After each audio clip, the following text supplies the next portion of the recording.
everybody, and welcome back to continuing coverage of the BC Men's Provincial Curling Championships.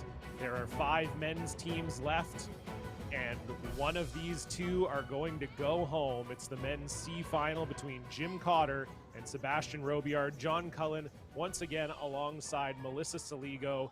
And Melissa, this is a pressure-packed game, as pressure-packed as you can get. As I said, one of these teams is going to be going home. Yeah, I don't think it gets any more pressure-packed than this. You're right, John. And, we've got a battle of 2 skips, one that is, very quiet and calm in Jim Cotter, and one who's, a little bit, what word should I use here? A little bit more boisterous in Sebastian Robillard. So it's going to be a great game. I'm looking forward to it. Both teams love to have rocks in play, so it should be very entertaining for us. Yeah, as we're already joining the game in progress here, we can see there are already rocks in play as Nathan Small puts up the center guard. Jim Cotter will start with hammer, and Nathan Small will draw around that rock thrown by Rick Sawatsky. So as we said, this is the C qualifying game here in the BC Provincial Championships. Paul Cheka, Jeff Richard, and Tyler Tardy are already through to the playoffs, and we'll have to see which one of these 2 will join them. Of course, we've got Sebastian Robillard from the Royal City Curling Club as well as the Nelson Curling Club, and Jim Cotter from the Vernon, Kelowna, and Kamloops Curling Clubs. As Rick Sawatsky makes a nice little hit and roll there, and it's Cotter lying too early here with hammer. Melissa, what do you expect? You already talked about sort of maybe the differences in the 2 skips and about there being rocks in play. What else are you expecting from this game? Maybe give us a little bit of insight into these teams' play styles. Well, I think both teams like to take a lot of chances. They like to have rocks in play. You have to look at Team Cotter with the experience that's behind them. You mentioned it the other day, and how many Brier appearances they've had, how many finals they've had. Maybe outdoing the team Robillard in the experience side of things. But Sebastian himself and his team have had such a phenomenal season, so I expect them to try and bring their A game today. And it's all about rock placement and angles for these 2 teams, and trying to take a few chances early in this game, and then, needing to bail if they need to halfway through the end. Yeah, absolutely. As you said, Sebastian has had a very solid year so far, is ranked ahead of Jim in the world rankings. They're ranked number 48th in the world right now, and Jim Cotter sitting at 61. But both these teams were winners on the World Curling Tour this year. Jim Cotter winning the Ashley Homestore Classic in Salmon Arm back in November, and then in the tune-up for this BC Provincial Championships, Sebastian Robillard were the winners of the King Cash Spiel in Maple Ridge. So each team with a WCT win and lots of experience on both sides, and even though Jim might look a little bit more accomplished on paper, Melissa, this Robillard team has been certainly impressive all season long. Yeah, that's very, very true. And just to add on to that resume is Sebastian himself and Nathan, the lead for Team Robillard, have gone to the mixed doubles championships this year as well. So both teams with a lot of games under their belts, more so probably on Sebastian's side than Jim's, as we mentioned earlier in a previous broadcast. Yeah, Sebastian and Nathan were in the mixed doubles championship. It was a very confusing time for everybody. We weren't sure how they were eligible, but they managed to make it. They were of course in the mixed fours championships. My broadcasting partner misspoke a little there, but yeah, with Carla Thompson and Amanda Guido, who are actually out there right now playing in the ladies C qualifiers. Both of those are happening right now. Diane Gushalak, who we saw lose a very close one this morning in the B final to Marianne Arsenault, is playing Sarah Wark, and Corinne Brown is up against Sheila Cowan. So we'll keep you updated on those games as well as we watch these 2 teams do battle. Let's talk a little bit about the path that each of these teams took to get there, and it's been a bit more of an intense path for Jim, as this is his 7th game of the tournament compared to 5 for Sebastian Robillard. Jim, of course, lost his first game to the eventual A qualifier Paul Cheka before rattling off 4 wins in a row on the B side, beating Josh Kennelly, Neil Dangerfield, Tyler Tardy, and this Sebastian Robillard team before losing in the B final to Jeff Richard this morning. And Robillard, they won their opening game against Dean Jonis 10-4 before losing 2 straight to Jeff Richard and Jim Cotter, and then they beat Rob Nobert this morning to secure their place in the C final. So these are 2 teams that have taken very different paths to get to this C final, but they have met earlier on in this event, Melissa, with Robillard losing that one 8-4 to Cotter. Does that play into your psyche at all when you enter into a C final like this, knowing that you lost to this team just 36 hours ago? I think, normally it would a little. I would think that, but for Sebastian, those things don't really bother him. It's all about what's in front of him, what he has to do right now. And so, and he's going to feel like owing Jim one. So, he's going to come out and try and fire as best he can here and try and get this win. And I know Jim Cotter, for himself, knowing that he has that victory, I think he's going to use that as a little bit of motivation. And this is John, I'm just going to go right into this. This is the little bit of risk we talked about really in the opening. Sebastian doesn't have hammer here. Jim Cotter sitting 2 with hammer, and here is Bowie Abbas Mills trying to make a draw around that guard and ignoring those 2 red Cotter stones. So this is a little bit of risk without hammer here in the first end. Yeah, a little bit surprising to see this from Sebastian, but we talked earlier in the week, as the teams get more comfortable with the ice, they get more comfortable taking risks. And this is a big one here for Bowie Abbas Mills. They got to get it there, at least for second shot. And pretty good from Bowie, Melissa, really has to great be said, shot for taking such an early risk. If you're going to do it, you certainly want it to pay off, and it has right there. A fantastic shot from Bowie Abbas Mills.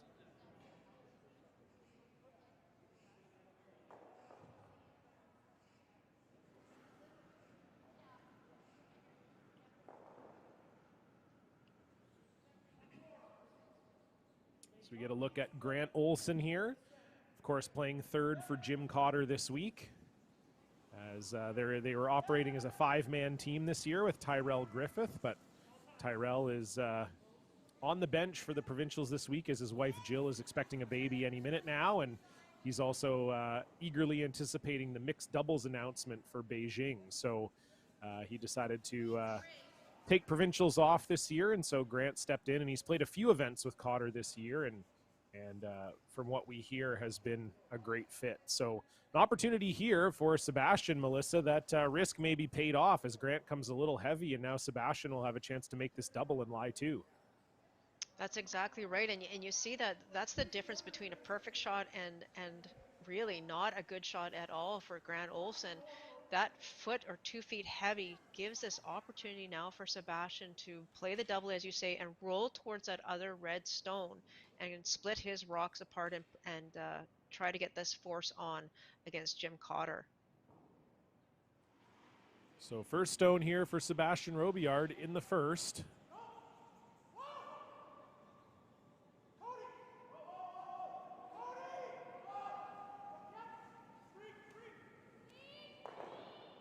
And there it is. Oh, and it jams. Just didn't curl quite enough there, and so it is Sebastian lying first and third, but Jim Cotter will have the chance to lie too. And it's interesting, John. I think they played that almost because they weren't calling for curl at all, and I think that's how Bowie was actually playing it to make sure that the blue shooter hit the redstone on the far 12-foot.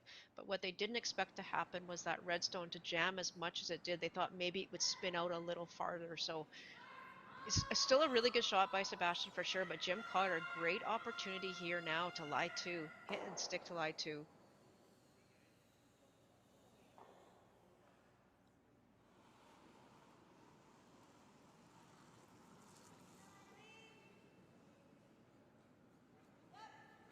So we'll get our first look at Jim Cotter here, 9-time BC Provincial Men's Champion. Looking to make it a nice round 10 here this weekend. A hit to lie two here on his first.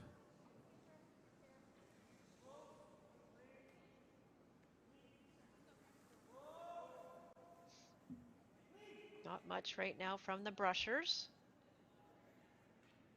Yeah, this can't roll too far, and it will not. So it is Cotter lying 2 with hammer, and Sebastian Robillard's going to have to make a really good roll here to not give up an opening end deuce. Yeah, there's a good look at it. He's got about half to 3/4 of the rock on the right-hand side. That now that he's going back to have a look at it, he could play the thin double if he wanted to take a run at it and try and prevent Jim from getting 2. And I think that's what he's going to do. He didn't think he could see enough of it originally.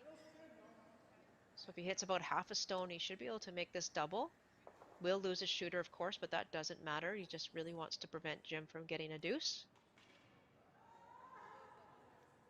Yeah, these types of shots are one Sebastian favors. He loves to play the upweight shots, so a little bit of risk here. If you ever rack the guard, you're giving up 3, but looking for a double here is Sebastian Robillard.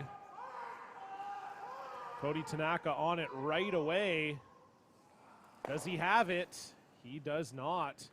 Slides a little bit tight and can't make contact with that back stone, so Jim Cotter will have a draw to the 8-foot for an opening end 2.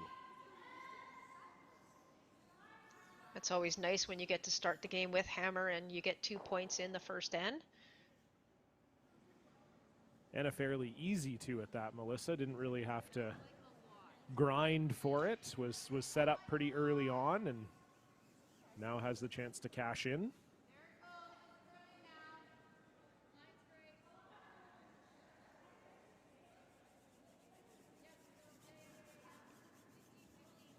So final stone for Jim Cotter just needs full 8-foot.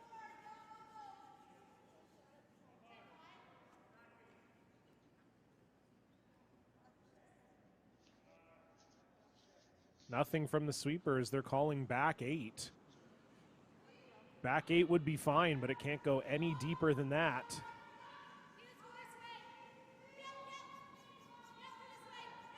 And it will slow down in time, so a little bit heavy from Jim Cotter, but not enough to cause a mistake. It'll be 2 up on the board for Jim Cotter here in the first. We'll get our first look of Sebastian Robillard with the hammer when we come back. You're watching the BC Men's Curling Championships.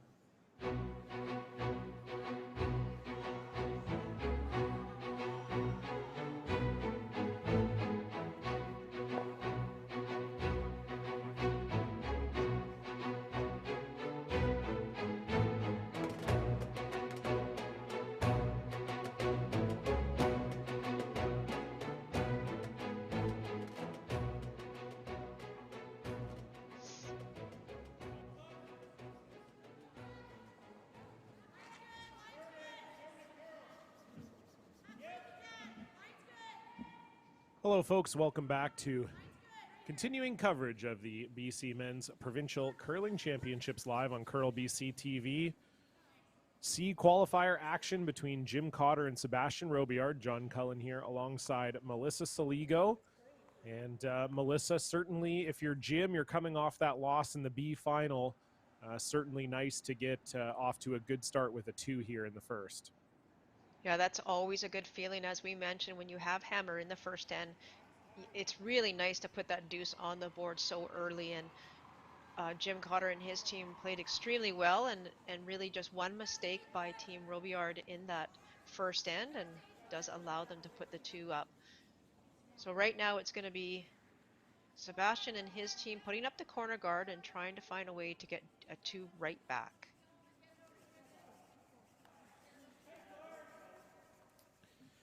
Absolutely. That is what Sebastian will be looking to do. Let's meet the teams here as we see lead Rick Sawatsky, the longtime lead for Jim Cotter, throwing his second rock here.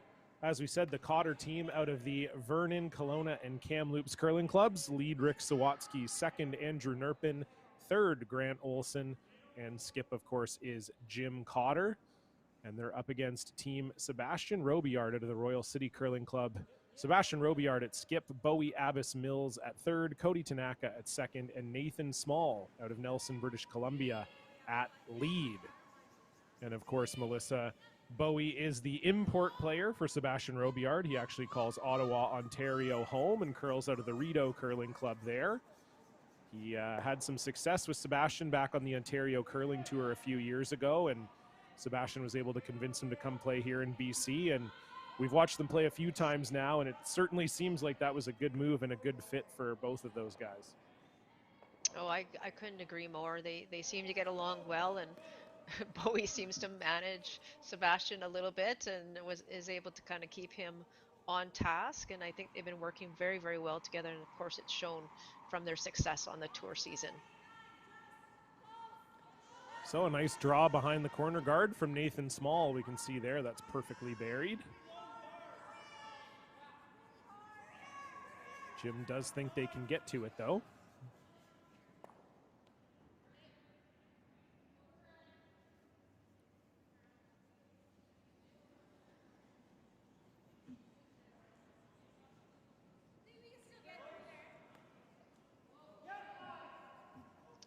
So Andrew Nerpin just throwing probably about a back 8, maybe back 12 weight, trying to get by that guard that Nathan Small put there, and just try and push that blue stone as it comes into our screen here, just push it out of the way, if not out of the rings. What a great shot by Andrew. Some great touch there from Andrew Nerpin. So as we said earlier, the winner of this game will move on to the Page 3 versus 4 playoff, where Tyler Tardy is awaiting them. They were winners this morning over Cam DeYoung, so they got the first spot in that 3-4 game. Of course, in the 1-2 game, it's the Islanders' Paul Cheka up against Jeff Richard, and we'll see both the 1-2 game and the 3-4 game tomorrow morning. That goes at 9 a.m. Pacific. Cody Tanaka just looking for this corner freeze, and terrific shot by Cody. Yeah, great weight. Would have loved for that to curl about 2 more inches, but still ended up in a pretty nice spot.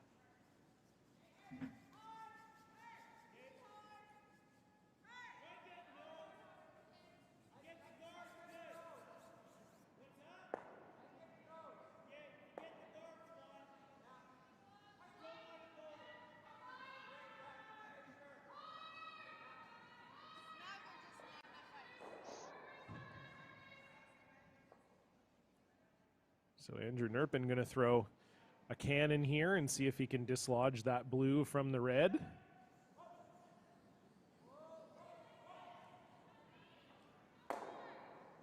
And he will make no mistake. So a nice pair from Andrew Nerpin, and now it'll be up to Sebastian Robillard to make a hit and roll here.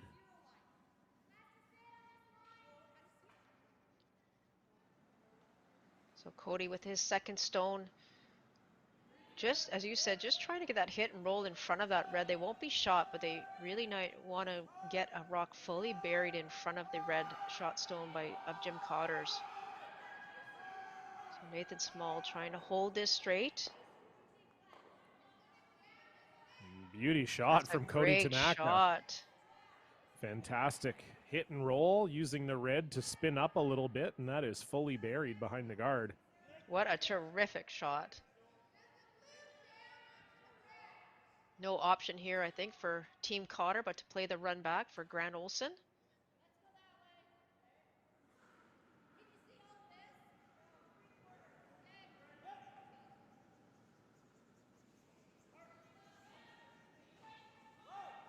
You can see Andrew holding that as that rock comes down.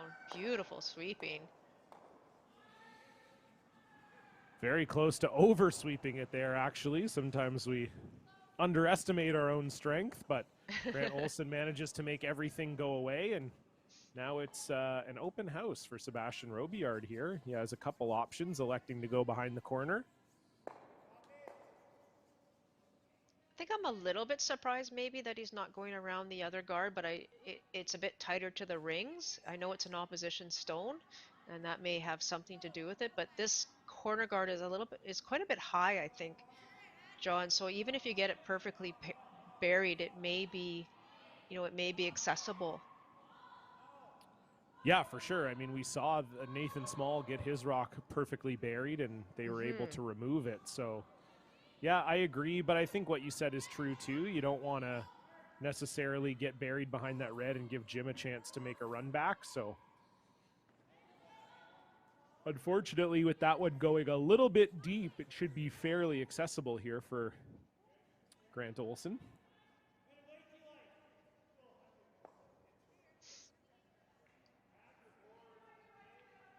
Probably throw about back line to hack weight here. Yeah, it looks like they're throwing hack based on the communication there that we could hear from Jim and Grant. Of course, we have not had the players mic'd up so far this week, but they will be starting on the weekend. All the playoff action will have the players mic'd up. It'll also be featured on cbcsports.ca and Check TV. Looking forward to bringing you all that coverage all weekend. Rick Sawatsky trying to bring this one over. It's a little heavier than hack. I think that's probably what kept it out there, but Rick was able to bring it over enough to remove the rock from play, and now they'll go around the center.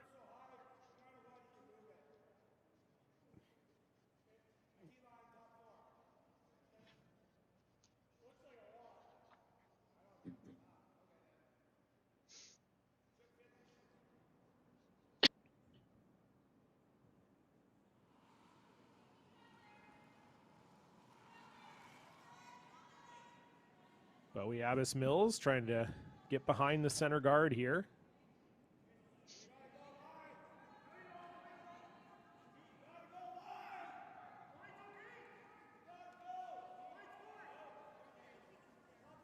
You can hear the conversation. They're talking about going for line.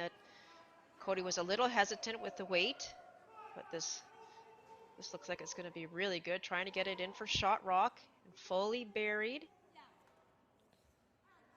It's in there for shot, but I do think Jim's going to be able to see some of this, Melissa. I think so too. I don't think it buried as much as they were hoping. Oh yeah, you can see a good half of the stone.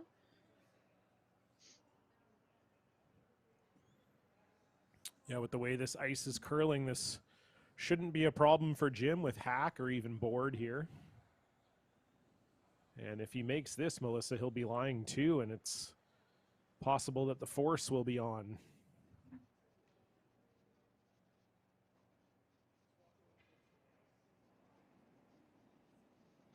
So big shot here for Jim Cotter. He would love to get this, hit this blue one and roll the other way and lie to. Put some pressure on Sebastian Robillard.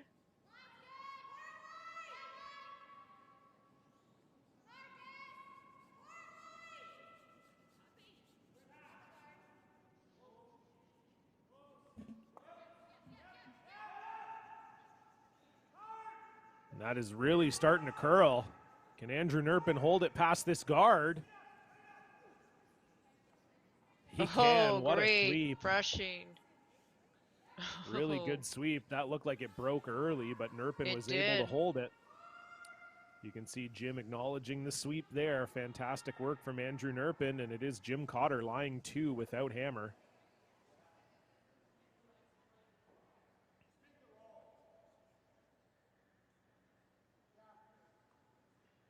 So a couple options here for Sebastian. He can hit and roll towards the rock that's closest to the center.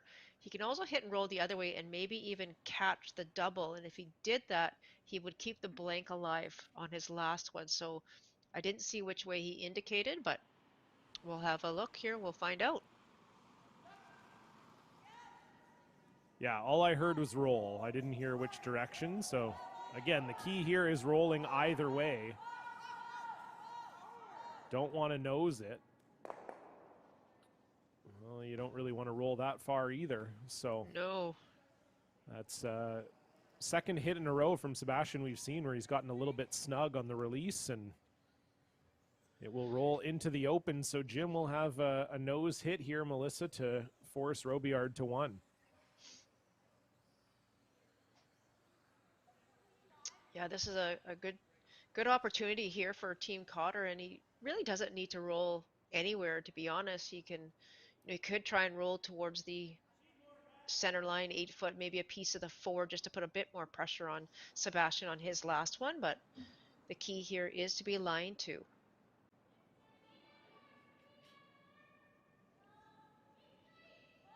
So final stone here for Jim Cotter in the second. Looking to lie 2 without hammer.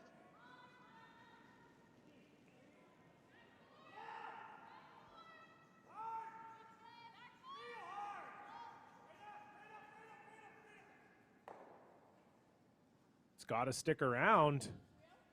Will it stick around? It will not. And so Sebastian Robillard might have the... Oh, sorry, it is sticking around there. Couldn't quite see from the overhead angle. My apologies. Looks like Sebastian wants to try it, and across the top blank here. I don't know. I'd probably be drawing for 1. I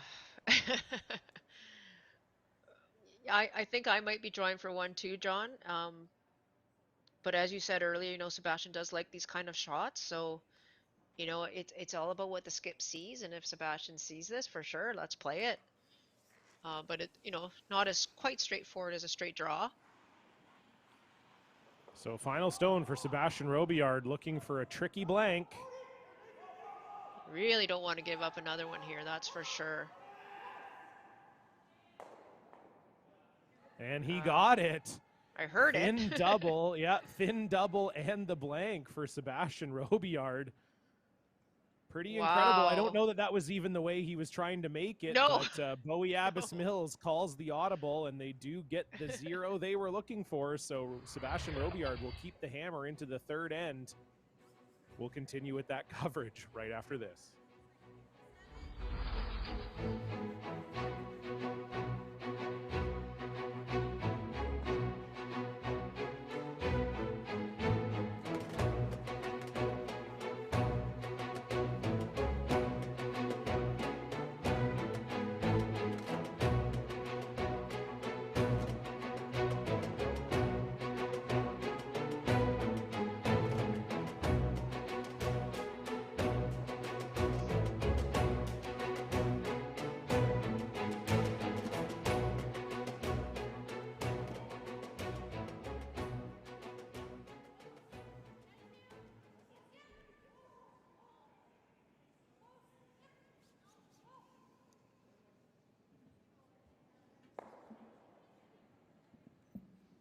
So welcome back, curling fans. We just saw a very interesting second end here in the C qualifier between Team Jim Cotter and Team Sebastian Robillard. John Cullen once again alongside Melissa Saligo. And Melissa, you and I weren't too sure about that call to end off the second end, but Team Robillard got the result they wanted, and they get that blank.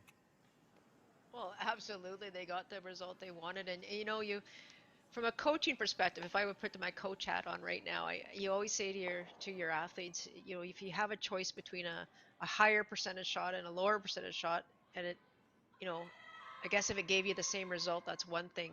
But he really felt that the draw, taking 1 without hammer against a team like Cotter, might not be to his advantage. So he saw it. He saw it right away. He was going to play that double blank all day long, and that's what he did, and he made it perfectly. Yeah, exactly. I think we've talked lots about it's kind of what the skip wants to do. It certainly seemed like Bowie Abbas Mills wanted to draw, and Sebastian was not having any of that. So sometimes you just have to say to your skip, okay, that's what you want to do. For me, Melissa, I'm always of the mind that I don't like taking risks like that when the positive outcome is just a blank. Like if you're taking a big risk like that, and you're scoring 3 or 4 points as opposed to scoring 1 point or maybe giving up a steal, okay, maybe that's a risk worth taking. But for me, when the risk is that you just get a blank at the end of it, I generally prefer taking 1 in that scenario. And I really agree with you, John. I would kind of do the same as well. And I think that for Sebastian, he's worked really hard this season. He's worked really hard on trying to keep Hammer and get Hammer as much as possible. And as you can see, just by putting the second guard up, he's all about trying to generate offense when he has the Hammer. And I think that's maybe what it came down to, is taking one, giving up the Hammer, and still being down one wasn't to his advantage and in his comfort zone or his game plan. So again, he saw what he saw and he really wanted to throw that shot. Makes it absolutely perfect, as we said. And so now he's got the Hammer again here in the third. He's going to double corner and just ignore those Cotter stones as long as he can. Yeah, for sure. I mean, who are we really to say anything? We're in the commentators' booth. We're not in a booth. We're just at home. We're not We're at even. home. Yeah, we're just at home commentating on this curling game. So, who are we to judge? It was, certainly a well-made shot, and that's really all you can ask for. So, yeah, as you said, Melissa, the double corner going up here, a pretty aggressive strategy from Sebastian Robillard, and this will allow Andrew Nerpin to guard two rocks that are lined up on the center line. So it could be a pretty nice start to the end for Jim Cotter here.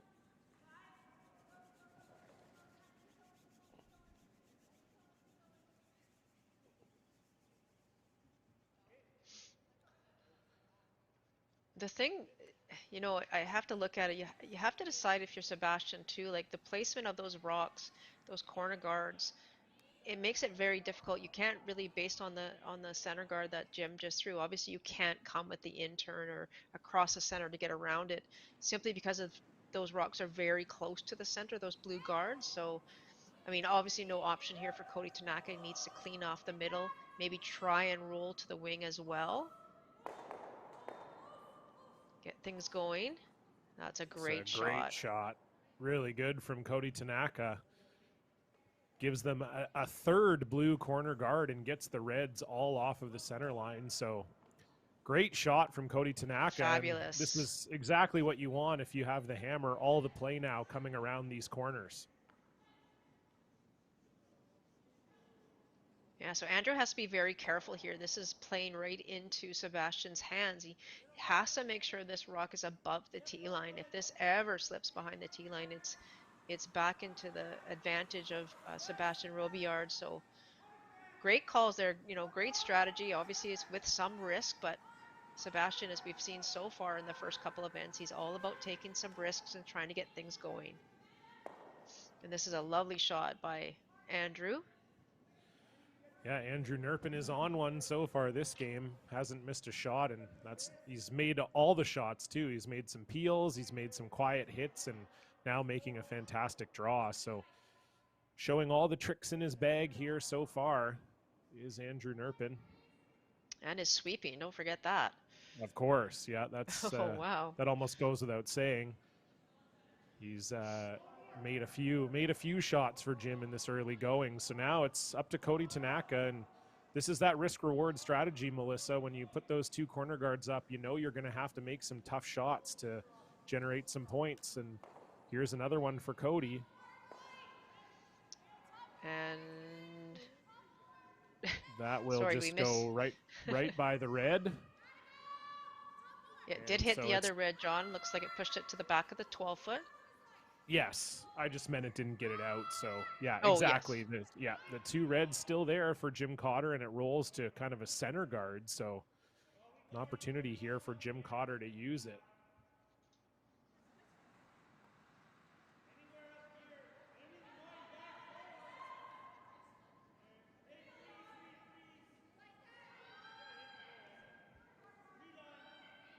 So a couple options here for Jim. He could throw kind of a half guard on those two redstones, but they're only in the 8-foot and the 12-foot. Not really counters at this point in the end. So I like what he's calling here for Grant. He's going to put some pressure on Sebastian. He's going to get Grant to make a come around draw and try and maybe go top 4 even here and lie 3.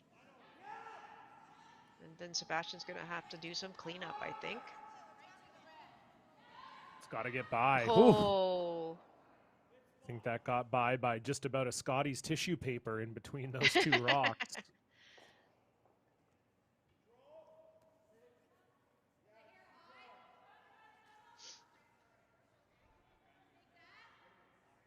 So a chance here for Bowie Abbas Mills to maybe hit and roll, or maybe even get fully behind that that blue guard. They got a couple options here. Melissa can roll right in front of that red, or get all the way behind that blue corner guard. Yeah, and this shot by Bowie does a couple of things, obviously depending on the outcome, but by hitting the one that's not shot rock and trying to roll it towards the center, it does open up those corner guards again if they have the opportunity to use them later. And as you said, John, they can roll behind the guard, they can roll in front of that red stone, but as you can see by Sebastian's just pausing there, that wasn't the roll that they wanted. No, just rolling a little bit too far, and so Jim Cotter will have the chance to once again lie 3 without the hammer here.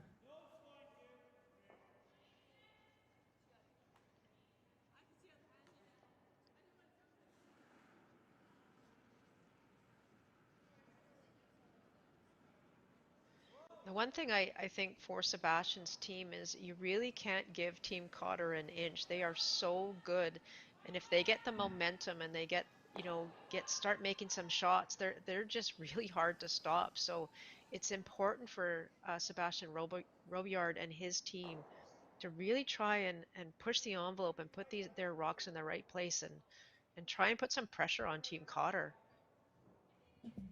Yeah, as I was saying earlier, I think when you play this kind of strategy, Melissa, it's you do really give yourself more difficult shots, and you do also put the onus on your team to be making those shots. And so yeah, it certainly makes the execution part of the game a little bit tougher, but that does seem to be the way that this team thrives. And another difficult shot here for Bowie Abbas Mills, but if he can freeze this, it would look really good for Team Robillard. It's a nice little pocket here. Yeah, line looks fantastic. It's all about the weight. They do want to lock it on. We're trying hard for the weight here. And just a little bit light. So still going to be Jim Cotter lying 2 here.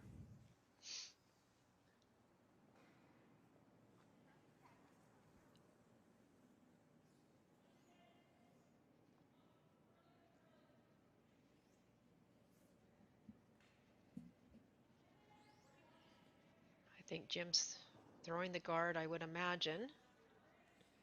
Yeah, even though Bowie was light, Melissa, that blue is in a pretty dangerous position if you're Jim.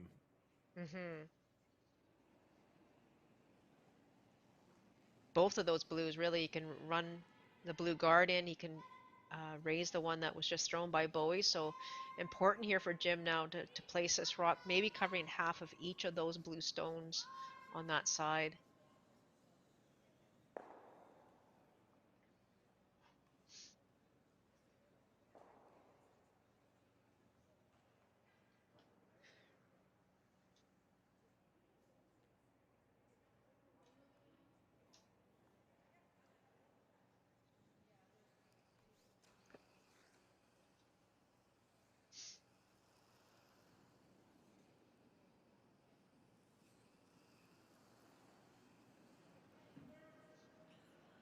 So first stone here for Jim Cotter in the 3rd. Looking to throw a guard. He's sitting 2.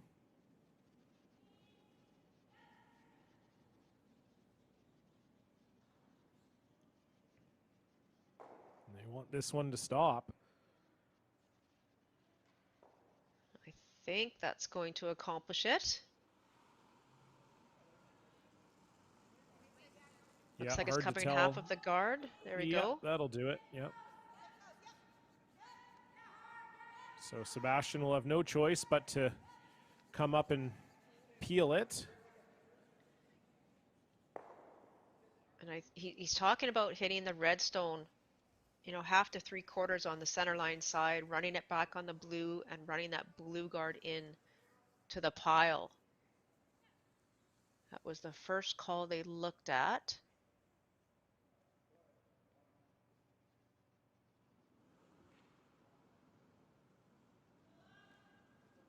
I think they would only make a play on the shot stone if they think that they're second.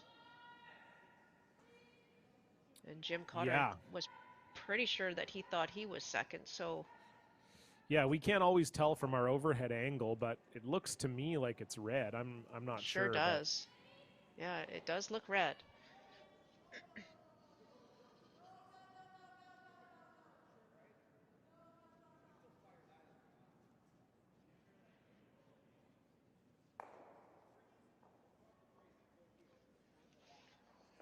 we are definitely losing a little bit not having Sebastian in particular mic'd up. He's one of the he's one of the great skips to listen to because he just fires out 40 ideas in about 2 seconds, and you have to sort of go, yeah, no, yep, okay, yes, and it's I played with him for a season, and it's very fun. He thinks the game at a very high level, and his brain is Yes. just going all the time, and it's very fun to listen to and to watch. So interesting call here by Sebastian. He can see maybe about, a thin half of that redstone that's sitting on the button. And you just think, John, you have to navigate those two rocks out front here, and that is not easy with the amount of curl on the ice. So he's going to try and throw, I would assume, backline-ish weight, push that redstone back and roll his shooter over behind the corner guards.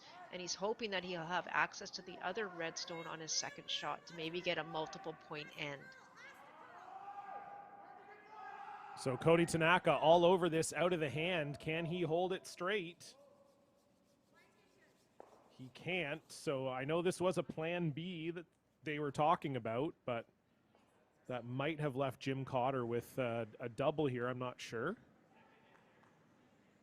So he only had about back four, maybe back eight weight. Yeah. I think he was looking for a little more than that, so maybe a tad light. So yeah, it Jim might have been Cotter, a little light. Yeah. I assume Jim can see that whole blue stone. There he is. There's a good look at it. I don't even know if he has to make the double as long as he makes the hit Nope. and flop right on top of his own stone. I'm not sure what Sebastian would have. Yeah, he was even saying like you'd use the blue stone. It obviously jams into that red on the right, but you just use the blue stone to cushion your shooter and just sit it right on top of that red. And you'd be lying too. And like you say, Melissa, I don't even know what Sebastian would have if Jim does that. He'd probably just have a prayer, most likely. Just throw something right. as hard as possible and hope for the best. So a big shot here for Jim Cotter can put a lot of pressure on Sebastian Robillard without the hammer here in the third and already up 2.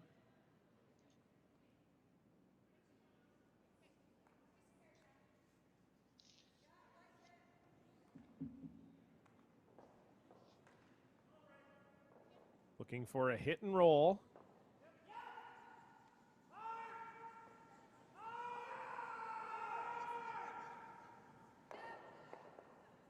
Great shot. How do you do, Jim Cotter? Wow, Throws it what to a perfect shot. face freeze. Incredible shot from Jim Cotter. And the body language says it all. The body language says it all. It doesn't look good from any angle. Sebastian looking really at it from behind and Cody looking at it from the front and everybody going, well, this is unfortunate. All Sebastian has is an angle raise to only give up 1 here. And yeah, I don't think there's any way he could give up a steal of 3, but certainly the steal of 2 is in play, so. I'm thinking he's not trying to raise, sorry, just coming through, just coming through the hole, yeah. Yeah, sorry. through the hole, same shot, tap it back, get to the nose, tap it back, and give up a steal of 1. I forgot how large that port was, and so Sebastian Robillard doing a thing that skips hate to do, making a hard shot just to give up a steal of 1. And this has more weight on it.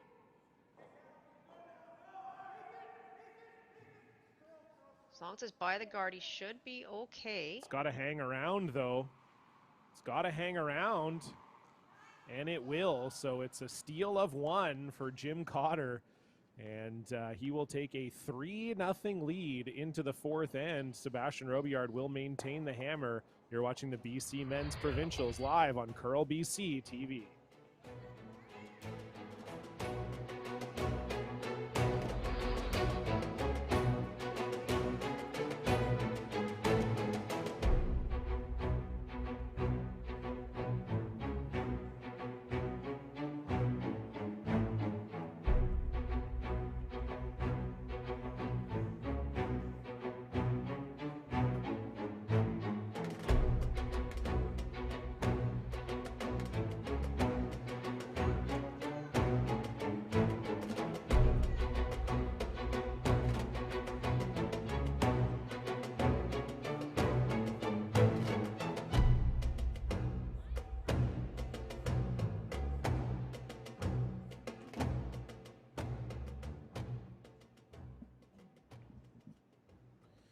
Hello, curling fans, and welcome back to continuing coverage of the BC Men's Provincial Curling Championships live on Curl BC TV. John Cullen alongside Melissa Saligo here for this C qualifier between Jim Cotter and Sebastian Robillard. And Melissa, it's been all one-way traffic so far. Jim Cotter out to a 3-0 lead. It really has, and Team Cotter putting their rocks in absolutely perfect positions and forcing very, very difficult shots by the Robillard team. And that has been the story so far. And there was a couple of chances, and Sebastian is very clear that he's willing to take risks. But when you do, as you said earlier, John, you have to make sure if you're the team that you're putting your rocks in the right places. And if you don't, it's going to bite you. And unfortunately for Sebastian, he had to make a very, very difficult shot on his last one just to give up a steal of one. Yeah, certainly not the position you like to be in when you're a skip. And Sebastian did make it, though, so didn't give up that steal of two. But as we've seen so far, he's been very aggressive, and I would imagine now that he's down even another point, we'll see him continue to be aggressive here in the fourth. And speaking of being aggressive, I would like to aggressively thank our sponsors. I don't know if you can do that aggressively, but it's like more thanks than usual. We obviously have a lot of people who are helping us and responsible for this event running. And at the provincial level, we have 7 fantastic sponsors. Kruger Products, who are the makers of Scotty's tissue paper. Best Western is our hotel sponsor and the longtime sponsor of the BC Men's Championship. Bel Air Direct Insurance, AMJ Campbell Moving, Great Western Brewing, Connect Hearing, and Jet Ice. We thank them all for their support of this BC Championship. As we start to round the bend into the playoffs, this is our last round robin, or I guess our last knockout draw on both the men's and ladies' side. So looking forward to calling all the playoff action this weekend as these teams are vying for the chance to play Tyler Tardy in the 3-4 game tomorrow morning. So lots at stake here.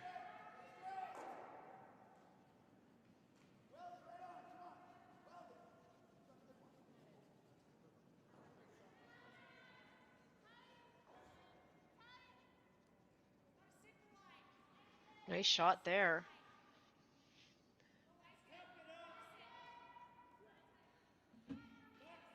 Yeah, Nathan Smalls had a very nice start to the game.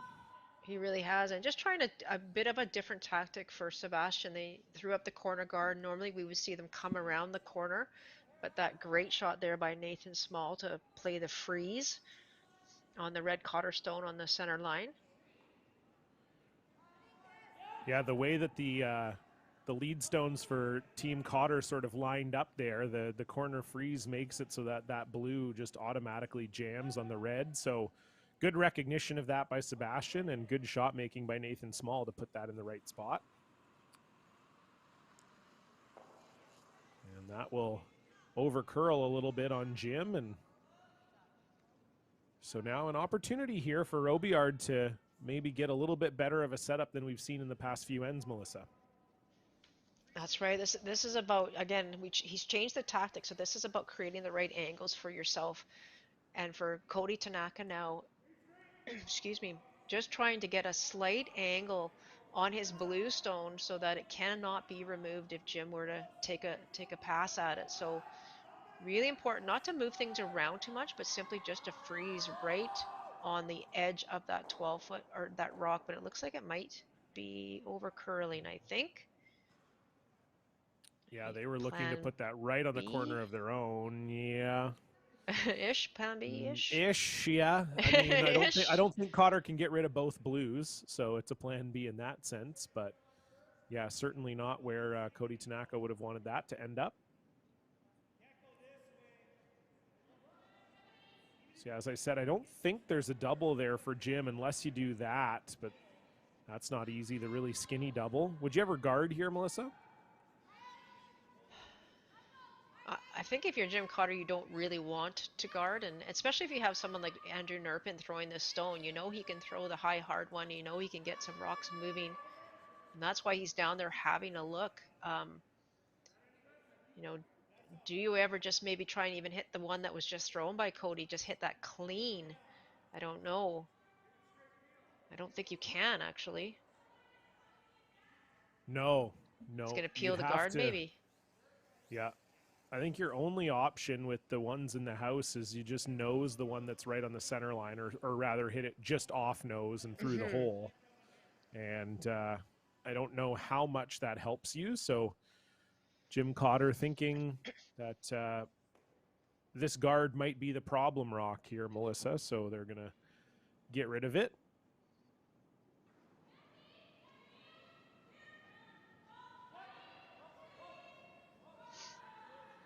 They might try and make contact with those blues in the house. No, just straight peel for Andrew Nerpin. And so now Sebastian Robillard will have to decide how they best want to go after this.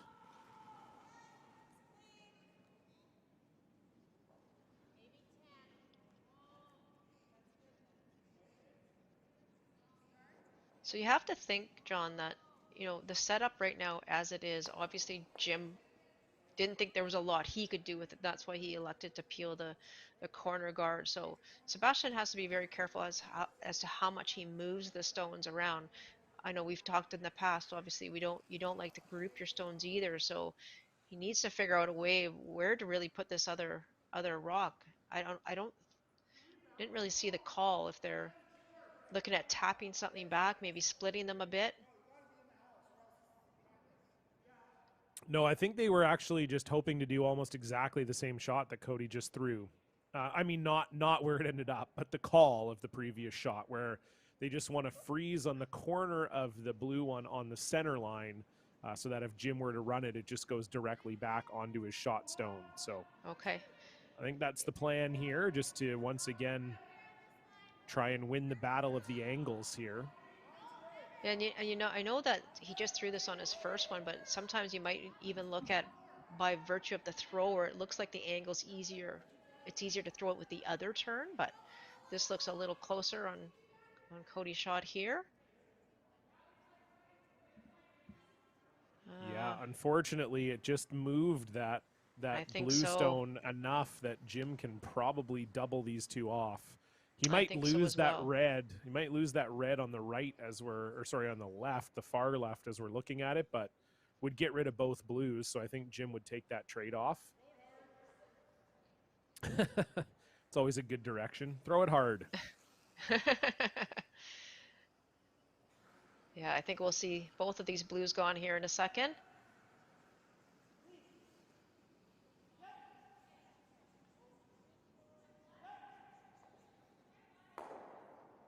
And it actually went by that red one. So a nice shot for Grant Olson, and it's now Jim Cotter once again lying three without hammer.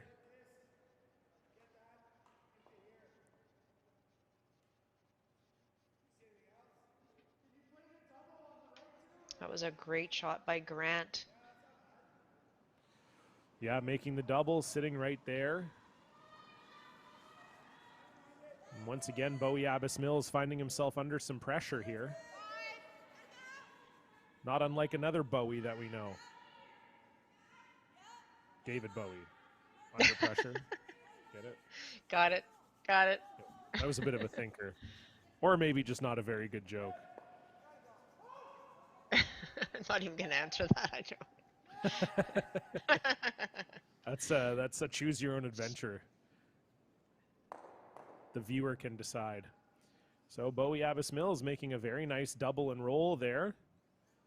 Looks like those blues are lined up decently now for them.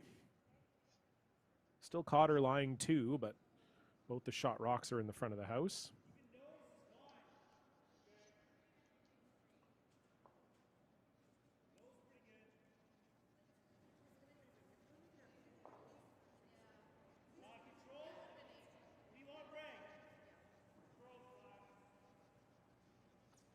Jim calling a hit and roll, just hit and roll in front of those other pile of stones there for Grant Olson.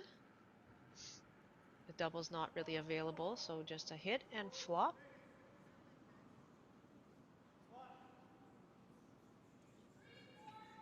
Rick Sawatsky trying to make this curl. He indicated it was maybe a little heavy out of Grant's hand. And so it will roll off to the side, but I think it does get onto the rings there.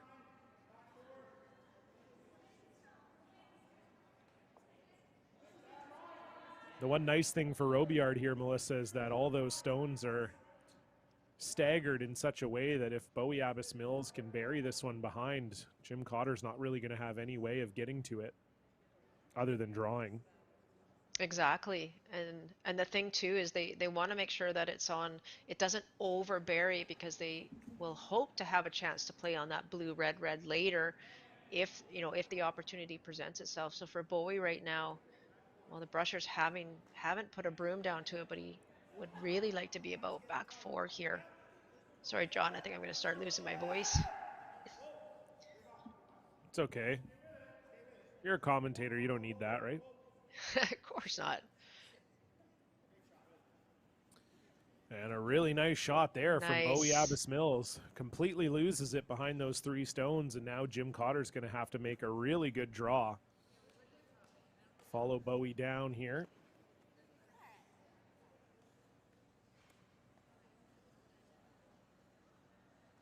Yeah, for Sebastian Robillard, he really wants to get 2 on the board here with hammer. You're at that point in the game, even though it's only the 4th end, you're playing against a team who's curling extremely well.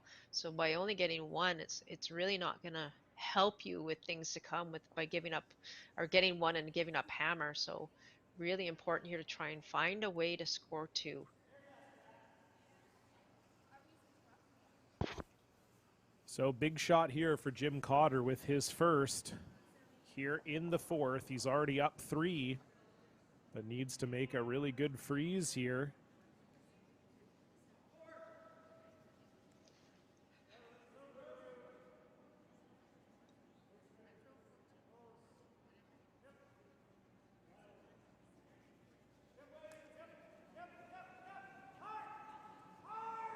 Line looks good. It's all about the weight.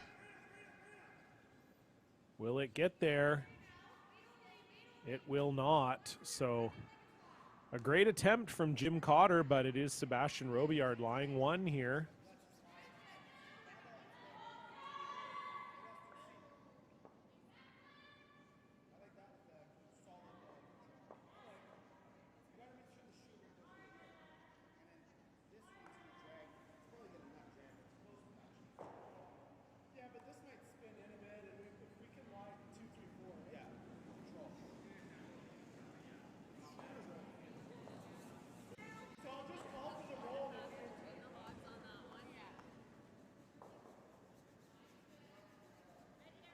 So we heard the conversation between Sebastian and Bowie, and there was no doubt in Sebastian's mind what he was going to play on this shot. He's going to play about maybe hitting half a stone of his blue and try and drag the 2 red ones out. You don't have to go out of the rings, but definitely out of the way. The 1 blue one will stay. His shooter will roll towards the red guard. He's in a good situation right now to at least secure his 1 point. But he's obviously trying for a multiple point end, and I guess this comes with a little bit of risk for sure.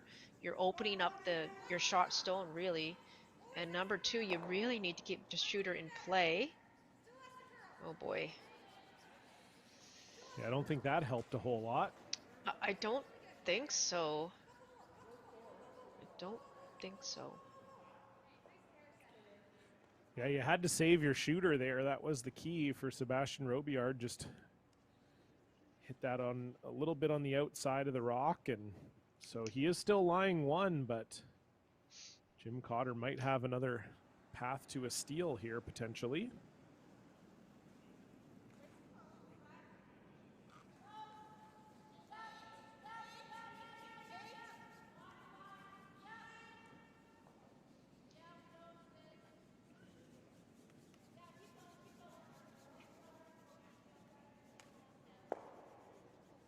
Just looking at what Jim's indicating, you could throw the straight cold draw to the button. You could throw the kind of the nose hit on the one at the top 12 and try and double out the blue stones. Or you could try and play off your own rock over on the 8-foot. The only problem with doing that is that shot is currently third shot. It's out counting that blue stone at the top 12, so you want to be careful that you don't remove that stone and sort of roll, you know, in a place that sets you up for a double. That's my only concern with playing off that red stone on the left. Yeah, exactly. Right now, Sebastian's sitting fourth shot. If you take out your own red, all of a sudden that might become third shot, and that's not a space that Jim wants to be in. I'm sure Jim would be okay with giving up 2 here. He wouldn't love it, but wouldn't be the worst outcome. He just wants to avoid giving up a 3. Is he guarding? Maybe Andrew's telling us what he's doing right there, maybe. Yeah, it looks like he's maybe just think so. Trying to, yeah, because right now Sebastian has a double for 3. If Jim doesn't throw this rock, Sebastian would be able to come down and play that skinny double on the red and he'd get 3. So I think Jim is just trying to guard that double from happening, and he would ideally, if he put it where Andrew put his broom, he would actually outcount that blue in the top. And so that would force Sebastian into drawing the button for 2. So we'll see where this one ends up. Yeah, I agree, John. And anytime you're forcing your opposition to draw to the button for 2, I think you're in a good space. Absolutely. So here we go. Final stone for Jim Cotter in the 4th. Trying to protect what he's already got. And this has more weight than I was expecting, so I think they're trying to come in off their own. And he will do just that. So it's now Jim Cotter lying 2. Fantastic. What a terrific shot by Jim.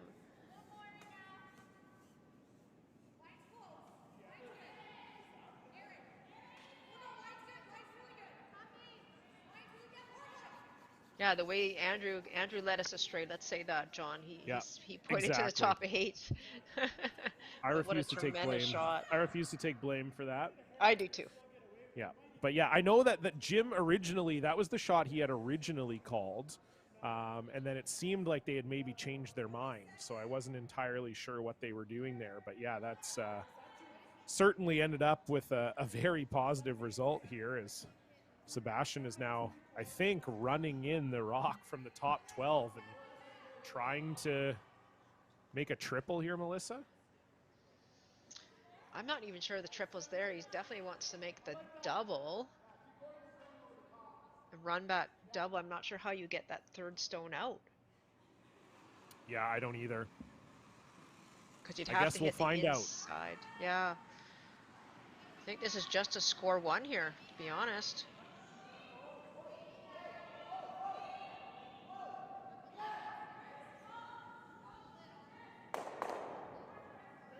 Or 2. Look at that. Wow. Okay. What a shot by Sebastian. Unbelievable. Sebastian Robillard makes a run back double and sticks it right there for 2. What a shot from Sebastian Robillard. Wow. And he is right back in this game. Jim Cotter will have the hammer when we come back. You're watching the BC Men's Provincial Curling Championships.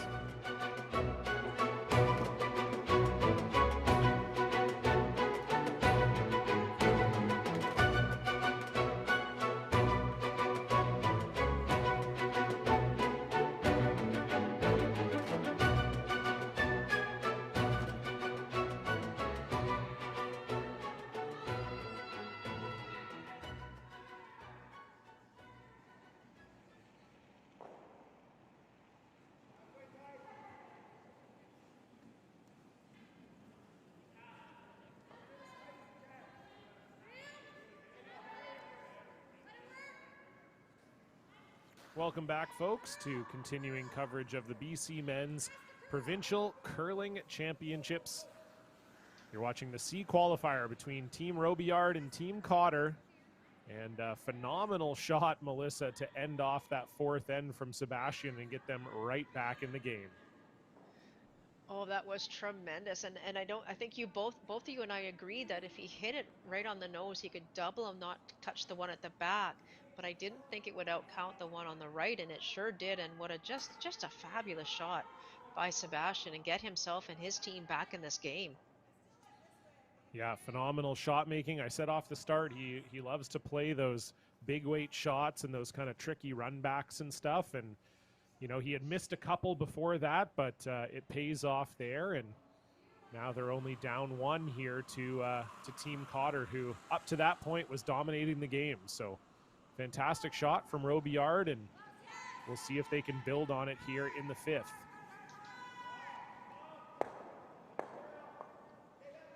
And as you've probably seen, we do have the ladies' C finals out on the ice with us right now. Diane Gushalak and Sarah Warwick are tied at 3. They're playing the fifth end. Gushalak with the hammer there. And as you have maybe seen right next door to us, Corinne Brown is playing Sheila Cowan, and it's Corinne Brown out to a 3-0 lead. A big steal of 2 in the fourth end for Corinne. And so they have a 3-point lead, but Sheila Cowan does have the hammer, and they're playing the fifth. Of course, the ladies' playoffs start tonight. The men will get the night off, and they'll be back here tomorrow morning. The ladies 1-2 game and the ladies 3-4 game both go tonight. And we'll have coverage of the 1-2 game, Kayla McMillan versus Marianne Arsenault, right here on Curl BC TV. That goes at 7 p.m. Pacific time this evening.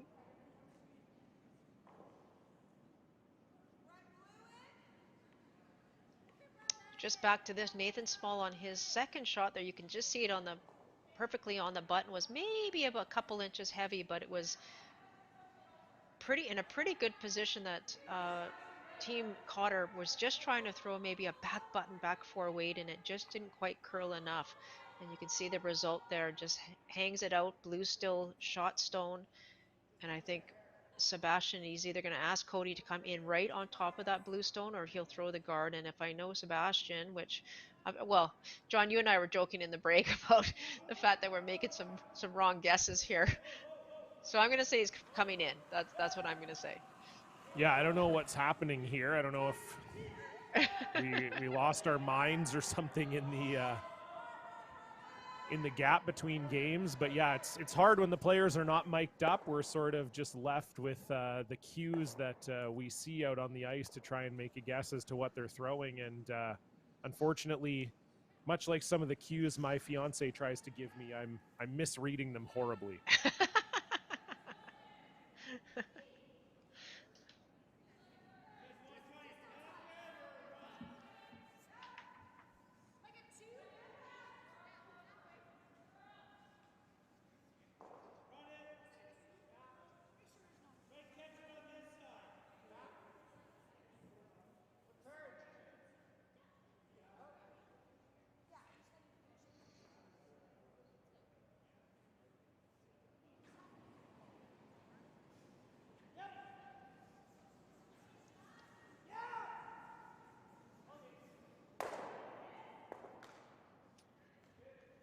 And that will fly by everything and take out their own stone. So Sebastian Robillard rolling some momentum here from really Sebastian's great shot. Yeah, I think they were maybe playing that run back, but this is definitely a guard now being thrown by Cody Tanaka. I think Robillard's line first and third, if I'm not mistaken. Yep. I think that red stone is out counting the other blue. Yeah, it is for sure. So we'd really like to get a guard in place here and have Jim Cotter have to chase it again.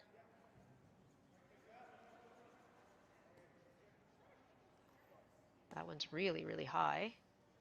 Good spot, but very high. Yeah, Jim might elect to come into the house here. And indeed, that does seem to be what he's doing.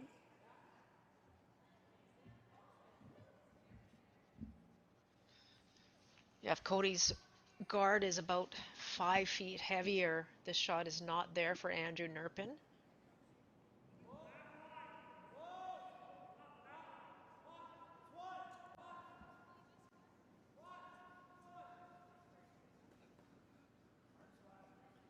Rick Swatsky trying to bring this over. Looks a little bit heavier than they were expecting. And that is back-to-back misses for Andrew Nerpin. And the door here is starting to open up for Sebastian Robillard without hammer here in the 5th.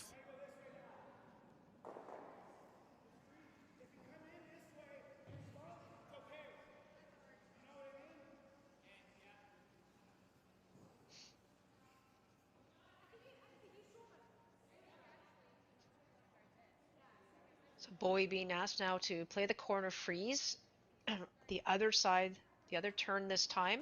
And if he's a little bit heavy, like a couple inches heavy or whatever, it's okay to tap that redstone back, and that might almost be better just because it's in a good spot right now for Jim Cotter to use.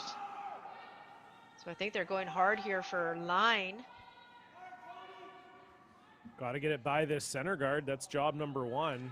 Job number 2 is to get it into the 4-foot here. This is way over curling.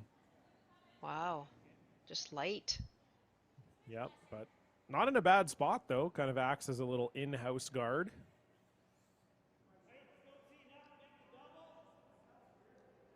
You can see a good half to 3/4 of that blue stone that shot rock, as Jim's indicating.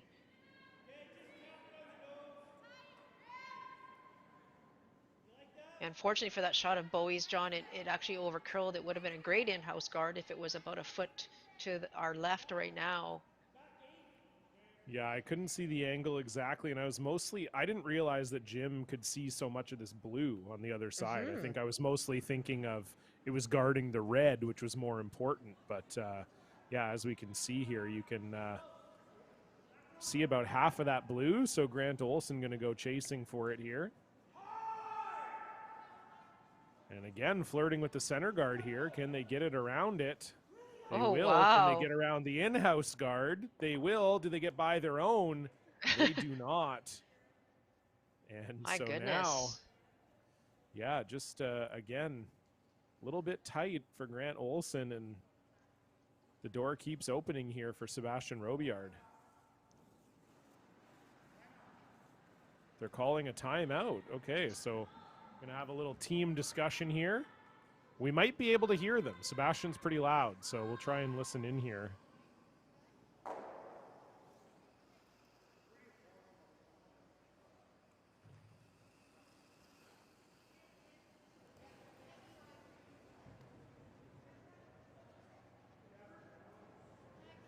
Except he's got his back to the microphones.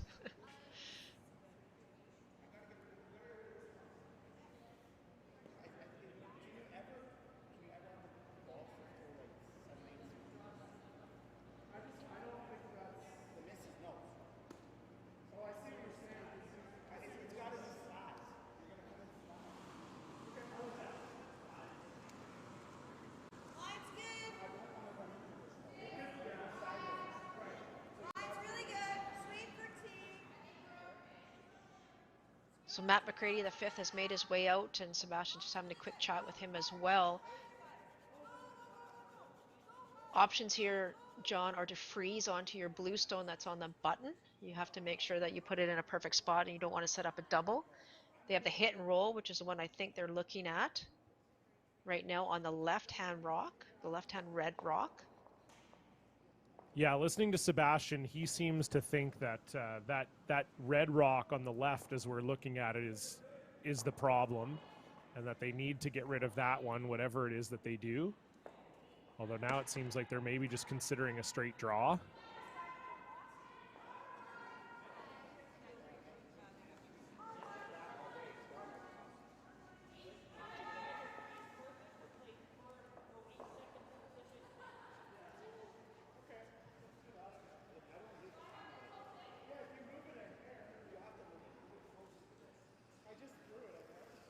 They're just trying to identify if they hit this red one and roll to the center, how much will they move the blue one that's on the button right now? And I'm assuming they're going to take the outside in turn, so the flatter turn. And they may just catch the back of the blue one and just push it a little. They obviously want to try and get 2 of these blue stones biting the button, or now have they? I think they're going back and forth between the hit and the draw here. Now we're going to, well, I don't know what they're going to throw. Well, we'll I see thought when they're they going put to the look at broom the down, I hit. guess. Yeah. Oh, I guess that broom doesn't really help us. No, Yeah, it doesn't. I think either way, I mean, the key here, I think, Melissa, is to get this blue rock on top of the other blue rock. So whether you hit and roll Correct. to do it or whether you draw to do it, the key here is to get this one frozen to the other blue. This looks like a straight draw to me.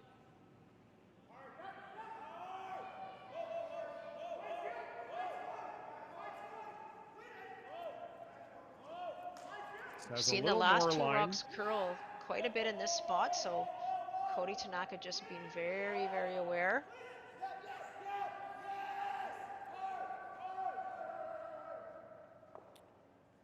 And that's a great shot from Bowie Nice Abbas Mills. shot. So it is Sebastian Robillard lying 2 without hammer. The hammer proving to be a little bit of a curse in this game so far, as the team without it seems to be in control of every end.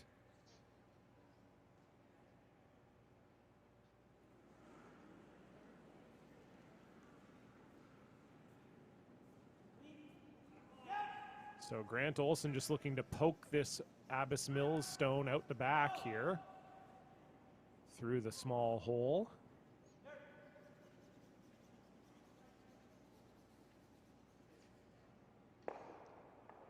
And he makes no mistake. So nice shot from Grant Olson, and the Reds are starting to stack up a little bit around the button. And we got a quick look at that scoreboard over there. Corinne Brown with a huge steal of 3 in the 5th end. So they now lead Sheila Cowan 6-0 in their C qualifier.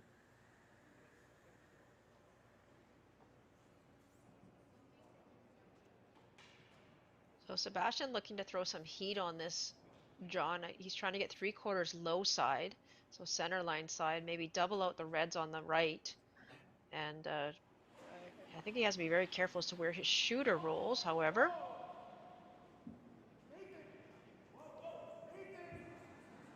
Have to hit it on the center line side. Well, they avoid jamming on their own, but unfortunately don't get inside of that rock for the double. Yeah, he's not happy. No, you can see the frustration there from Sebastian. That was a really good opportunity for him to put some pressure on Jim Cotter. And now, Melissa, is there a triple for Jim here?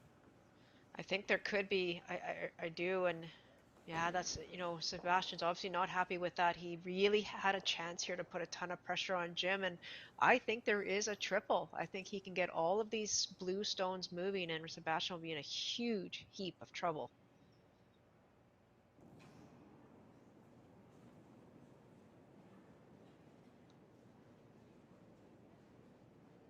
Nothing yet from the sweepers, looking for a triple, and they'll get 2. But it is still Robillard lying shot without hammer, and only 2 rocks to come.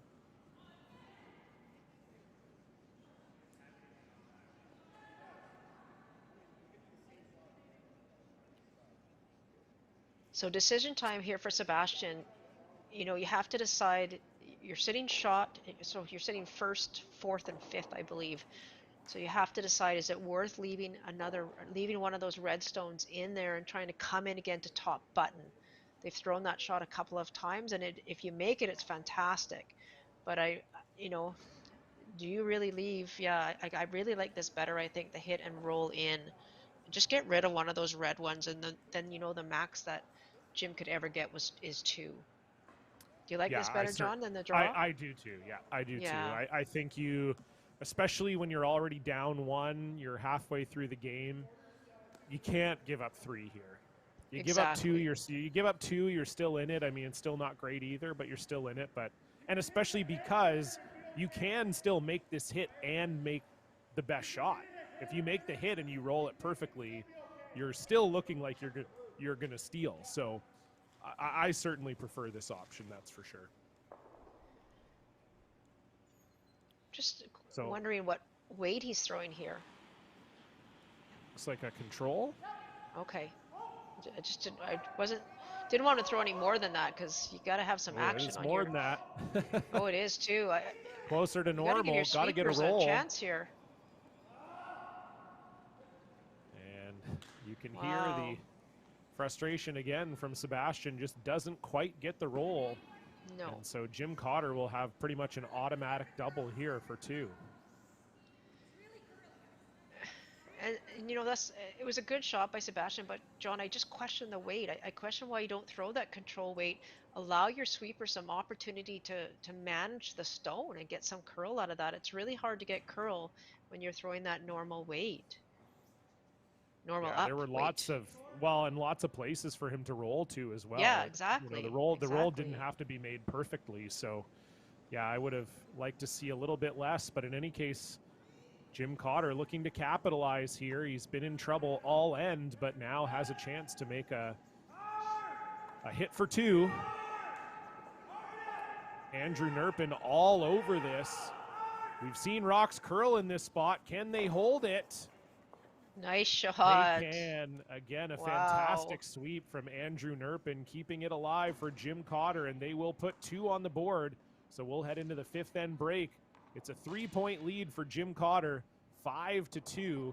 We're going to take a very short break, and then we're going to have a presentation here in the 5th end break, so make sure you keep it locked. We'll be back here very shortly.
Hello.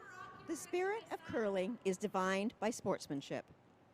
Ideas like courtesy, grace, honor, enthusiasm, and fairness form the bedrock of our sport, both on and off the ice. More than any other pastime, curling celebrates good conduct, and creates bonds that help keep us all not only honest, but genuinely helpful to others. The award is presented annually at the BC Men's Curling Championship to the most sportsmanlike player and is especially meaningful as it is selected by his peers. It is my great pleasure to bestow this year's award to someone who values friendship over victories, togetherness over division, and great curling over just good curling. The winner this year is Jim Cotter from Team Cotter. Congratulations, and thank you for setting such a great example for us all.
All right, hello everybody. Welcome back to continuing coverage of the Curl BC Men's Curling Championships. Live from the Kamloops Curling Club in Kamloops, BC, John Cullen alongside Melissa Saligo. And Melissa, a bit of a tough break before the fifth end, at the end of the fifth end there for Sebastian Robillard. They were in control the entire end, and then just a narrow miss by Sebastian on his last one opens the door for Jim to get two. Yeah, Sebastian's last rock, even his first rock, but his last rock rolls another 2-3 inches, and Jim is going to find it very difficult to score that end. And as you said, Team Robillard, they had a great end set up. They were putting their rocks in great places, and Jim's team, with a couple half shots themselves. But unfortunately for Sebastian, just missing his last one by ever so little, and Jim Cotter with that great double does not miss those very often and makes a perfect one to get two. So it is Jim Cotter up by 3 here as we play the sixth end. Sebastian Robillard will have the hammer. And Melissa, if I know anything about Sebastian, I would imagine that they're going to go pretty hard on the offense here now that they're down 3. I think that's a pretty good guess and a pretty good comment. Sebastian is going to try and pull out all the stops. He's not going to wait any longer. It's all about trying to get at least 2 on the board here for him, if not 3.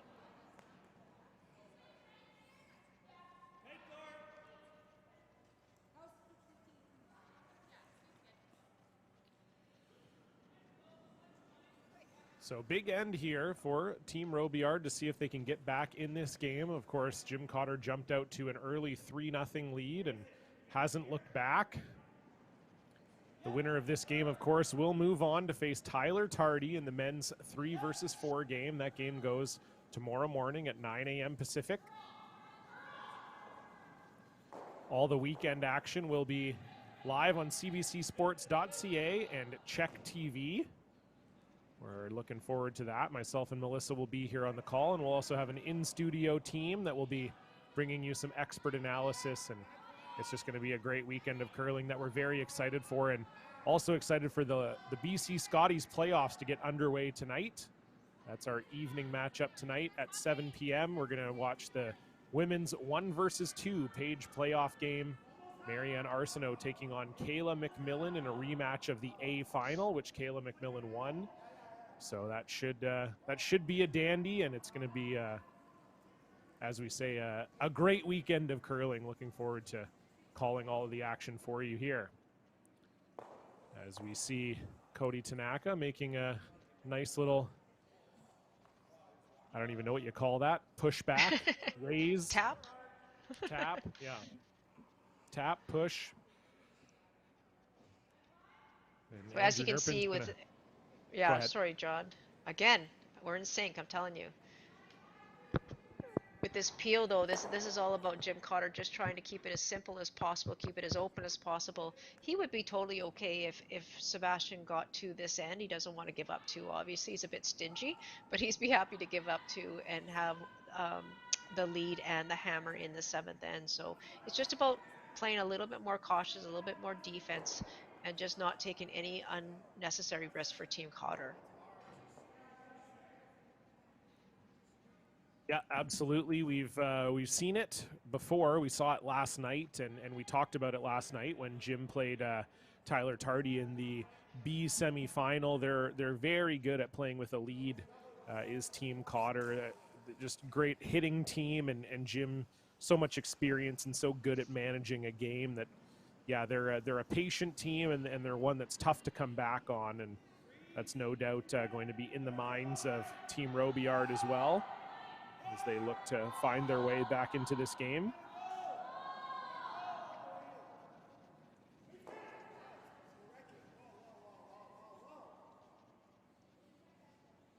Trying to freeze to that one that's in the forefoot, but it looks like it's over curling, so plan B. Been a few plan Bs this game. Yeah, certainly. It's what curling's all about. You got to always have a backup plan. So Grant Olson now, if he can make this hit and roll, Jim Cotter's going to be lying 4 without hammer.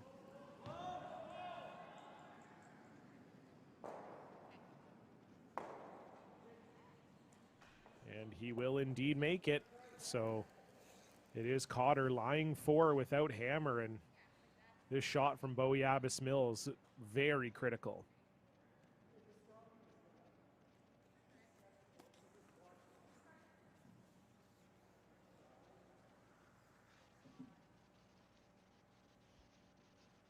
Yeah, not a house you really want to be looking at when you're on third stones and you're trying to score a multiple point in, and you're already facing 4 here, and they're all in the around the center area. Makes life very difficult.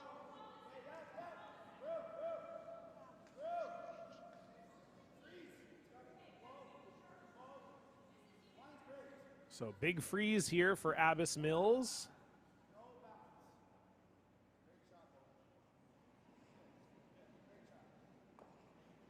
And Sebastian said it all. Great shot. Pretty Great much had shot. to be made with where they were at. So excellent shot from Bowie. Cotter is still shot stone, but of course that blue stone now right in front of it. So Jim Cotter electing to maybe switch his defensive strategy a little bit here, Melissa, to try and protect that shot stone with only 3 rocks to come.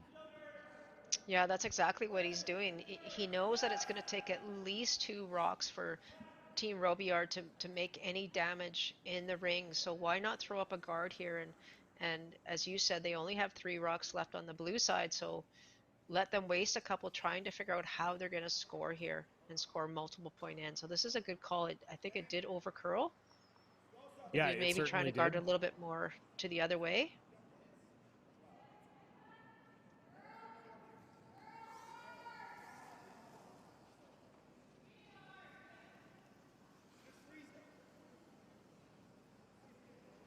So just the same shot here for Bowie.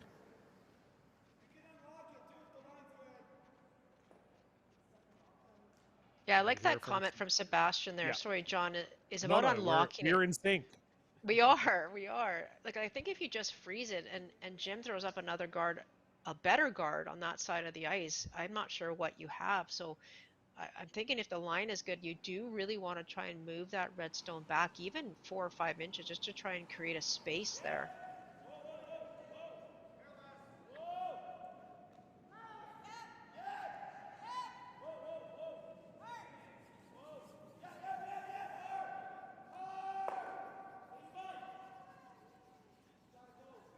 So Bowie Abbas Mills looking to replicate the beauty of his first rock. It will just nudge that one in the top, but rolls in there for third shot, I think. Oh, maybe only fourth shot.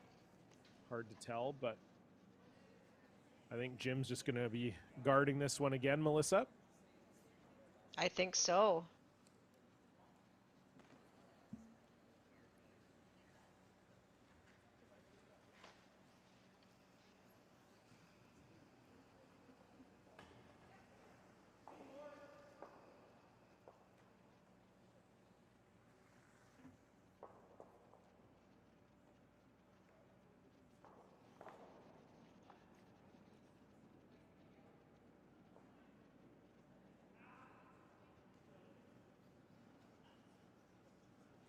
So just looking for a halfway guard here on his first is Jim Cotter. Right where Grant Olson's broom is, you see it there.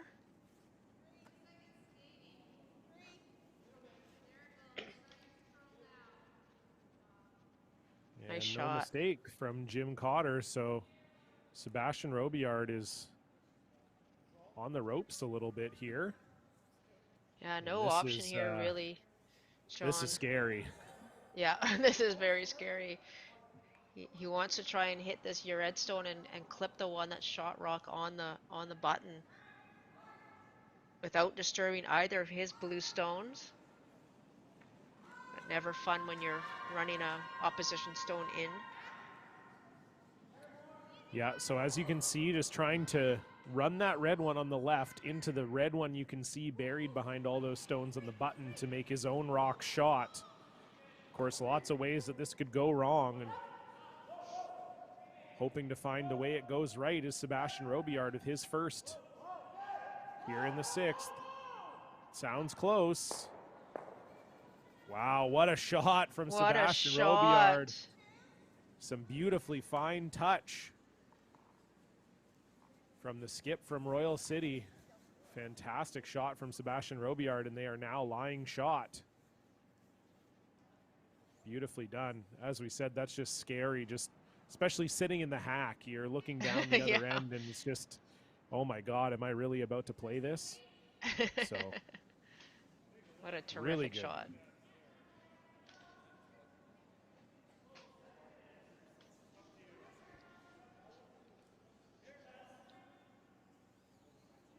Jim Cotter feels he has some room there. He's going to try and draw it right in on top button. Would love to be shot stone.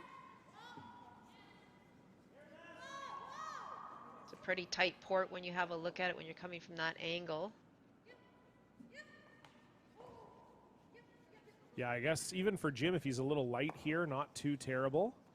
Sebastian doesn't have a ton of paths into the button, so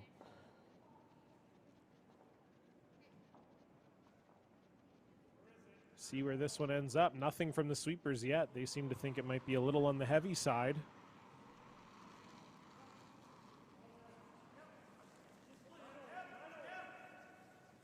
Got to get by that top red. And they will not. So this is going to make life fairly easy for Sebastian here, I think.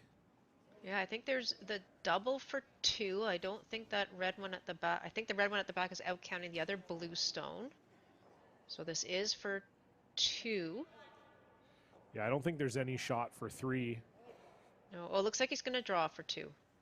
Yeah. Which is just, yeah, that's right. Well, and I was going to say, I think the Cotter stone actually makes the draw a little easier too, because if you're a little heavy, you can always come off the side of the Cotter stone. So Sebastian Robillard making a phenomenal shot on his first one, and a essentially setting up a skips deuce here, even though I believe that's a Nathan Smallstone. That would be the other counter if he makes this shot. So final stone here for Sebastian Robillard, looking for a deuce to once again reduce the lead to 1.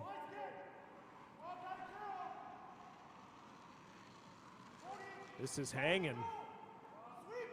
He hasn't thrown a draw for a while here, I don't think. This is heavy. They got to get to the inside of this one in a bad way. Cody Tanaka trying to bring it over. Will he get enough of it? He will not. So just a little bit heavy from Sebastian Robillard. It hangs a little bit too long, and unfortunately it's only 1. So Jim Cotter will take a 2-point lead and the hammer into the 7th end. When we come back, you're watching the BC Men's Curling Championships live on Curl BC TV.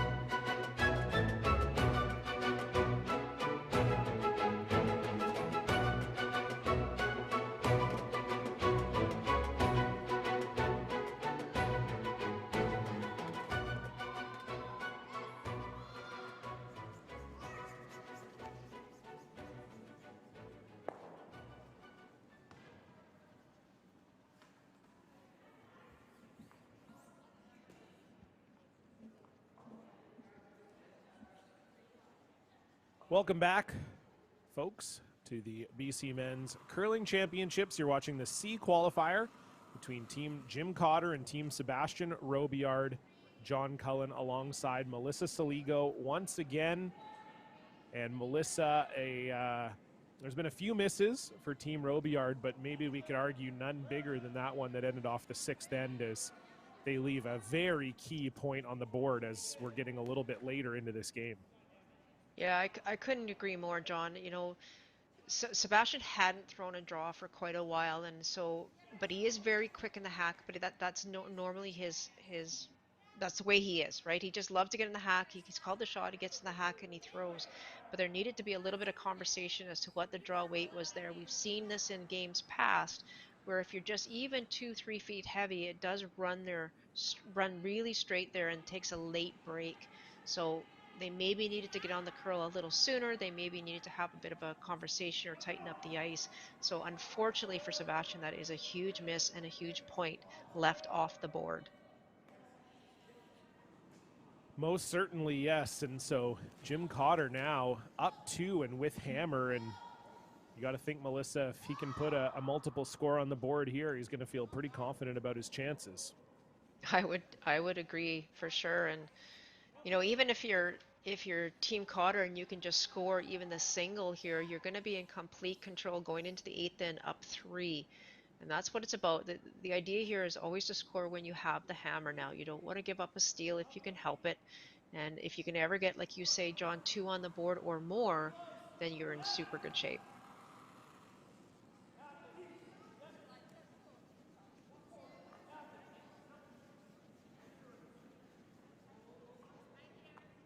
So Rick Sawatsky just looking to freeze on this blue one, and he'll move it a little bit, and that's a pretty good spot for that one. As we said, Rick, the very long time lead for Jim Cotter, has won all 9 of the provincial championships with Jim.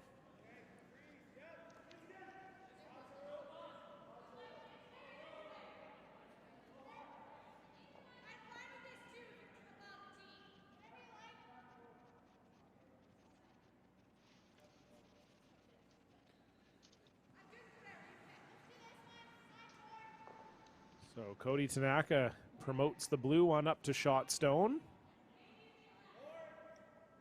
But might be an opportunity here for Jim Cotter to, even if he doesn't get rid of both of them, Melissa, I think if Andrew Nurpin can get that one off the forefoot, that'll be a pretty solid result. Yeah, I would agree. Just get rid of one of the blue stones. Even just nose hit, keep your red stone right in front too. You're pretty much surrounding the forefoot. I think you'll be feeling very comfortable if Andrew makes this, if you're Team Cotter. Nice shot. Great shot.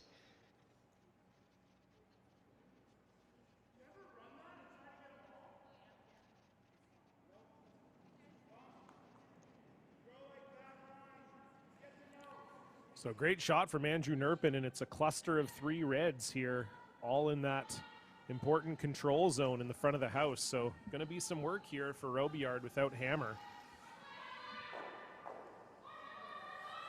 Yeah, it's time to try and move some of these red stones around for sure. There's really nothing good here now for Sebastian, so it's up to Cody to try and just throw a backline weight and stick their shot in front of our red stone, but try and split things open a bit. Try and move some stones around. Yeah, I think maybe if the game were a little closer, you might see Sebastian try and get rid of some of these reds, but he's obviously feeling like he's in a situation where maybe he's got to generate a steal here. I agree, yeah. And Jim Cotter wasting no time, just going up and peeling that center guard, which is the what kind of rock, John? Problem rock. Atta boy, you got this. Is that what you, oh, didn't want to lose one of his own there.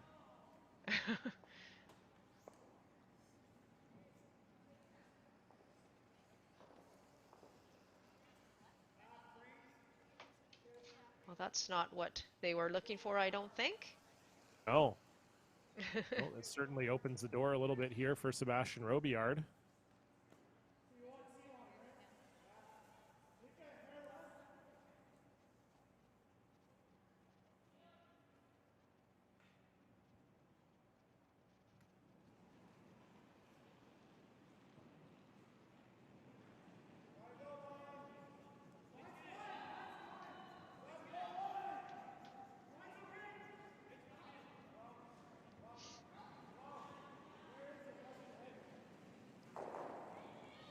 So Bowie trying to get right to the face of his own stone there and just tap it back ever so slightly like that. Didn't really want to move that red stone too far. Wanted to leave it right in behind that blue stone.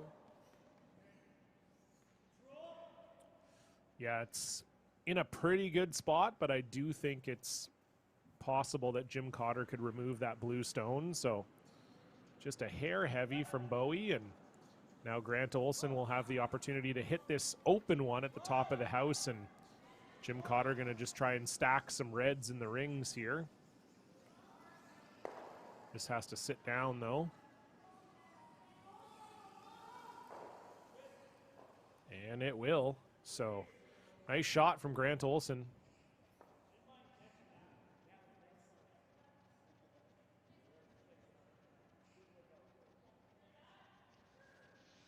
So Bowie looking now again to just center line side of his blue stone. Try and get it right in between those 2 red stones. Just nestle up to those so that makes life harder on Jim to try and get rid of any of the blue ones. So Team Robillard trying to throw everything they can right now at Team Cotter, and Team Cotter is just not missing very much.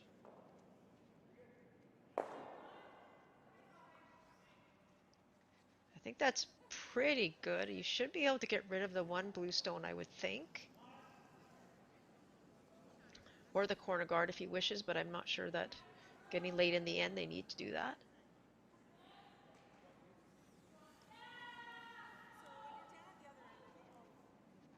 So the team just coming down to have a conversation. He must have called a timeout because I see the umpire.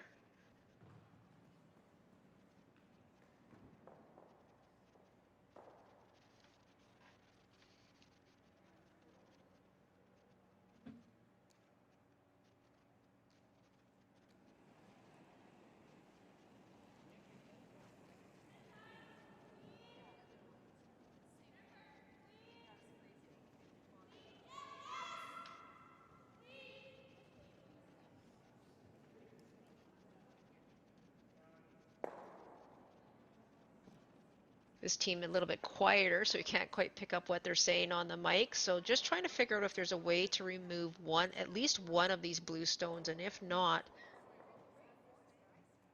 They may want to, that's right, they may want to unlock the blue and this red one on the center line.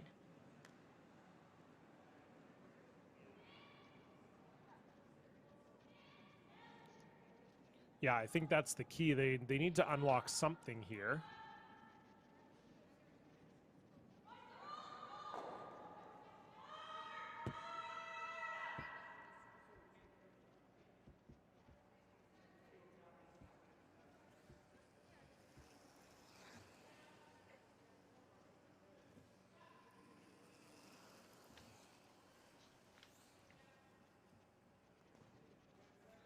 Jim is shot 2, so I'm sure that's also what some of the discussion is around, right, Melissa? Because it's always a weird situation. You got the hammer and you're sitting 2, so you probably don't really want to remove any of your own stones, but at the same time, the angles are set up really well for Team Robillard, so it's a bit of a pickle, as we say.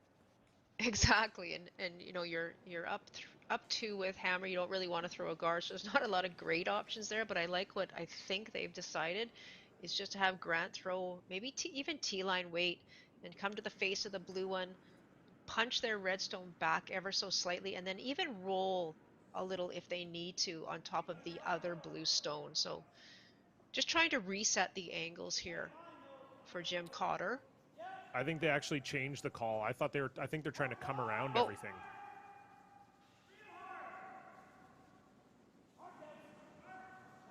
Yeah, they were trying to come around and lie 3, but unfortunately Grant was a little light. So they do change the angles, but maybe not as much as they would have wanted to. Yeah, I think they were just trying to draw into the right side of the 4-foot there, Melissa. They made sort of a last minute I think you're right. change of the call.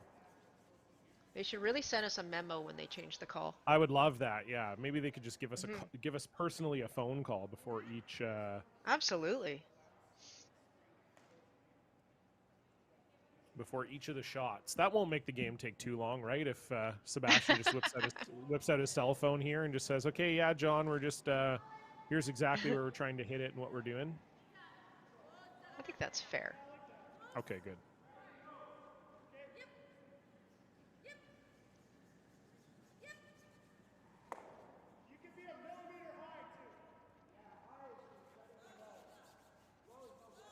So I think Sebastian's just throwing a high hard one here and trying to get rid of as many reds as he can. And I don't know if all the reds go, but certainly 2 of them will. Oh, he's not throwing a high hard one. Okay. No. So just in the middle.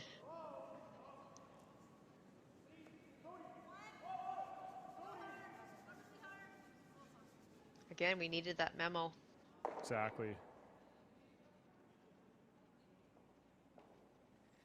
Well, he definitely changed a lot of the angles, and I want to say that's a really great shot. However, you know, Sebastian's down to 1 rock remaining, and Team Cotter's currently lying 2. So yeah, that's the shot you'd love to see if it was Bowie's shot. You know, yes, exactly. If that's maybe Bowie's second shot. You go, okay, wow, the angles are looking pretty good for us right now. But yeah, I mean, if Jim makes this double and he's lying 1st, 2nd, and 4th, and 5th, that's dangerous territory for Sebastian here.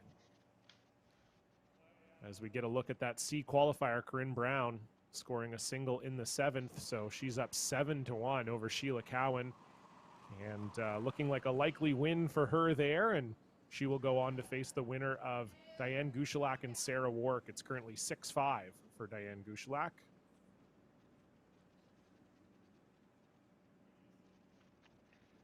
And Diane Gushalak also has the hammer, so looking good there. And Jim Cotter looking good here, up 5-3 with the hammer and trying to apply a little bit more pressure to Team Robillard.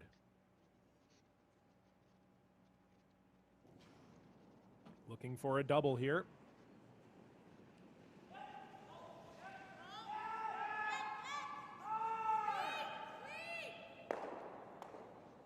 And he will make no mistake. Nice shot by Jim Cotter. Does unfortunately get rid of his 1 in the 12-foot, but it is Jim Cotter lying 1st, 2nd, and 4th.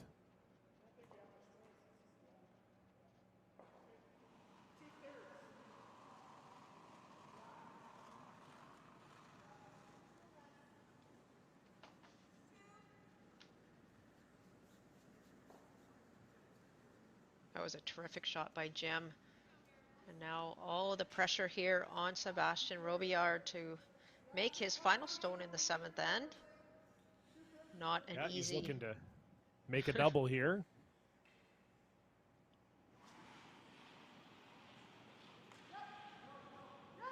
Needs to have this.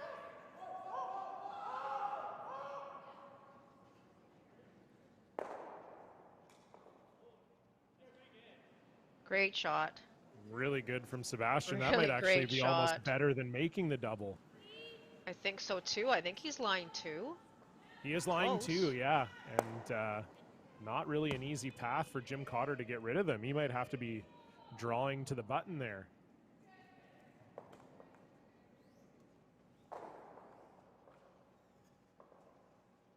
What a shot by Sebastian.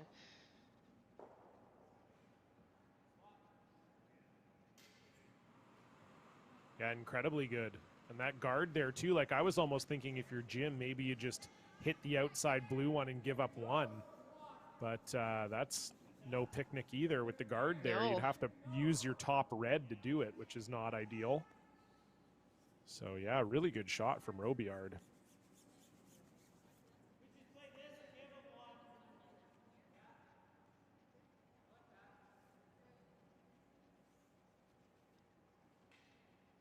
You hear Jim, if they do play the hit, it looks like they are going to be okay with giving Robillard 1. I don't think there's any way that he can make both those blues go away. Yeah, I don't think so either. Maybe you skinny it. It seems very unlikely. And yeah, I think if you're Jim here, giving up a steal of 2 would be a nightmare. So Yes. steal of 1 is not too bad. You'd still maintain a 1-point lead and the hammer in the all-important 8th end. So not terrible for Cotter, but certainly a really nice end from Sebastian Robillard to pick up a potential steal here.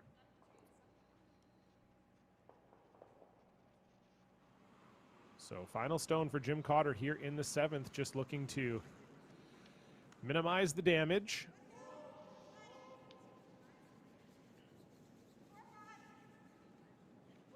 And he didn't really like it out of his hand. Sweepers have not touched it. Here comes Andrew Nerpin though. And how about that? Just make that Great for 1. shot. Who cares? Yeah, absolutely fantastic shot from Jim Cotter. We weren't even sure it was there, Wow. but there it was. And Jim Cotter will take a 3-point lead. Looks like maybe we're looking at a measure here. I'm not sure.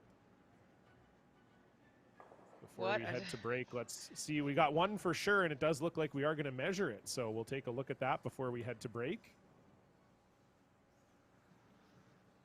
Yeah, Jim didn't look like he liked it out of his hand, but no, yeah, it really came shot. over. Great shot, yeah. Yeah, I wasn't even sure that that was there, so really good from Jim. And if this is a steal of 2, that's, or sorry, a score of 2, that is going to be a world of trouble for Sebastian Robillard. I didn't know that this was close enough for a measure, Melissa. I didn't either.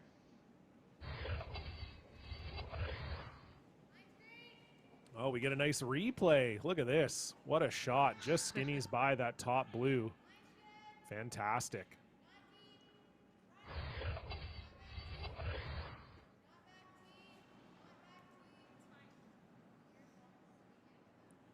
So the official will come out to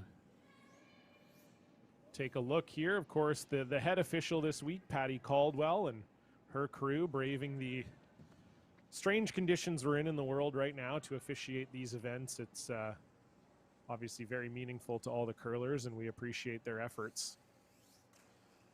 We haven't seen too many measures on stream this week, Melissa, actually. This is kind of exciting. Yeah, it is actually. We haven't seen very many. I think it's maybe our 2nd or 3rd. I think it's our 2nd, yeah. 2nd, yeah. I just want to shout out to Diane Barker's actually the chief umpire with Patty Caldwell. Got it. Thank you. All good. The dynamic duo, chief umpires.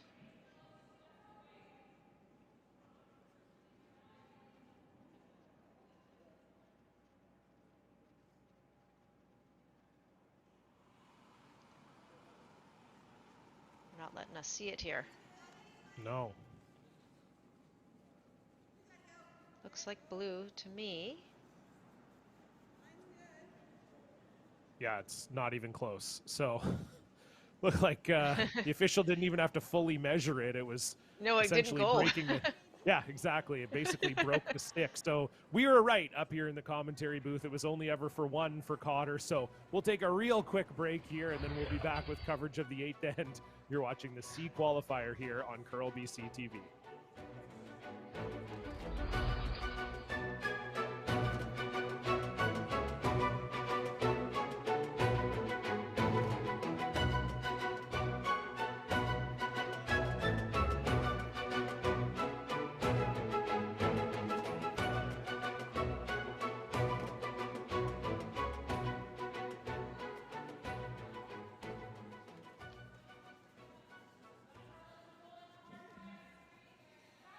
So welcome back, folks, to continuing coverage of the BC Men's Provincial Curling Championships. This is a C qualifier between Jim Cotter and Sebastian Robillard. And Melissa, it was, again, a really well-played end from Team Robillard, but in the end, just a not quite a perfect shot from Sebastian Robillard opened the door for Jim, and, of course, he makes a fantastic shot on his last to get the point.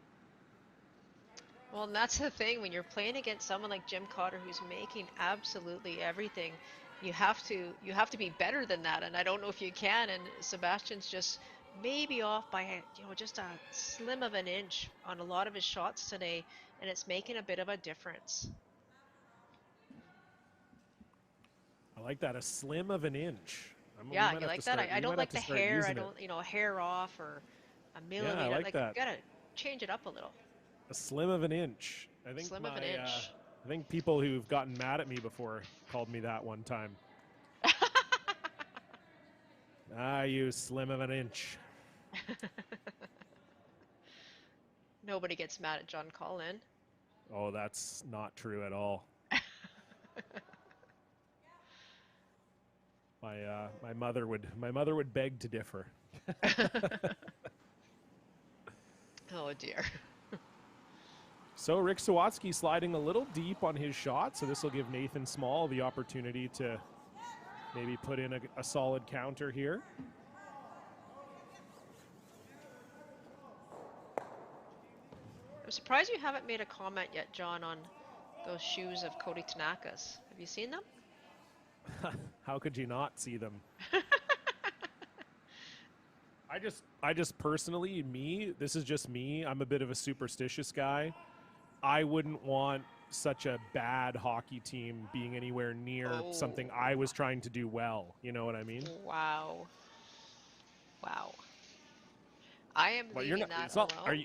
Are you an Oilers fan? You can't possibly. Oh God, be. no.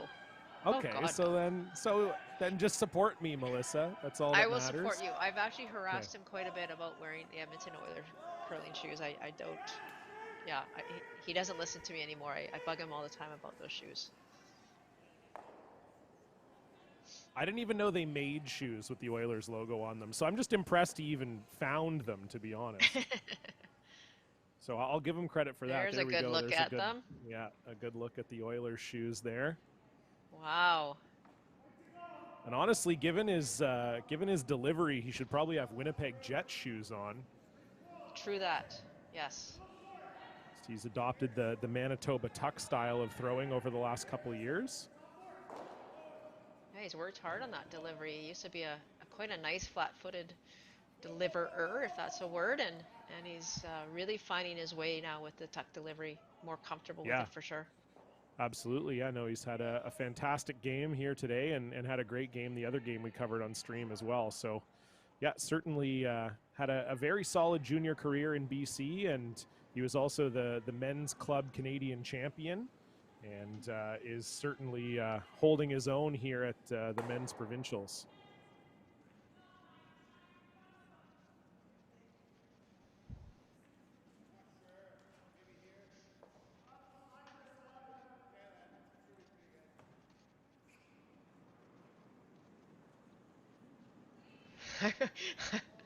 John, I'm just laughing because I'm getting a little lambasted here because I made the Oilers comment and you asked me if I'm an Oilers fan. I said, "Oh God, no." I might have said it a little emphatically, so now I'm getting some backlash.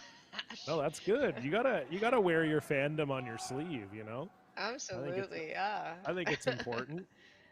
You're a big Smoke Eaters fan, right? That's your team? That's my number one team, and I'm afraid Vancouver Canucks is my NHL team.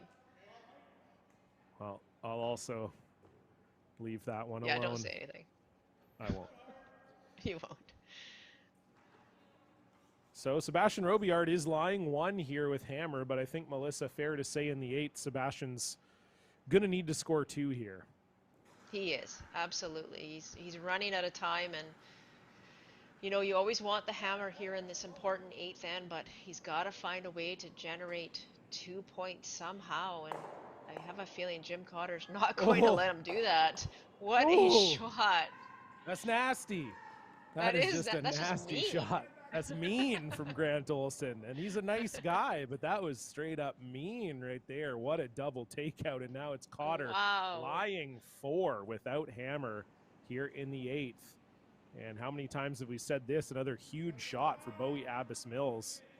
He's had to make quite a few big draws, and this is no exception. Needs this one to be in a good spot. And this is, you know, not it's almost curling. like Team Robillard, they're putting rocks in great spots, but honestly, Team Cotter not giving them an inch. What an unbelievable shot by Grant. And for Bowie, unfortunately, slipping into a 3rd shot position here. Not what he wanted for sure.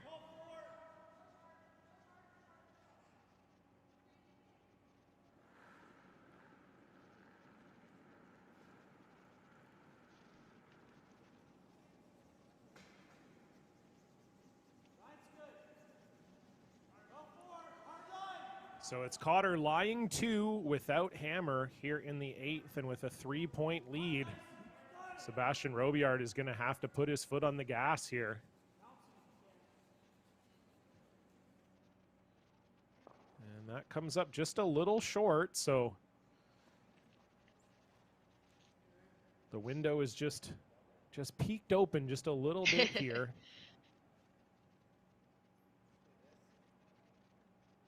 Not a good look if you're blue.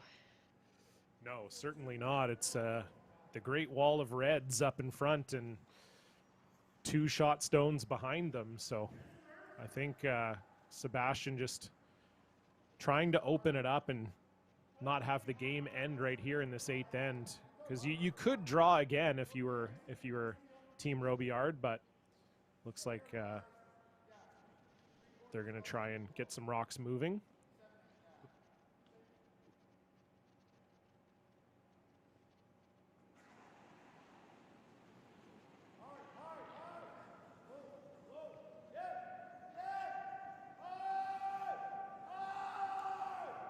Cody Tanaka all over this one, and that didn't help.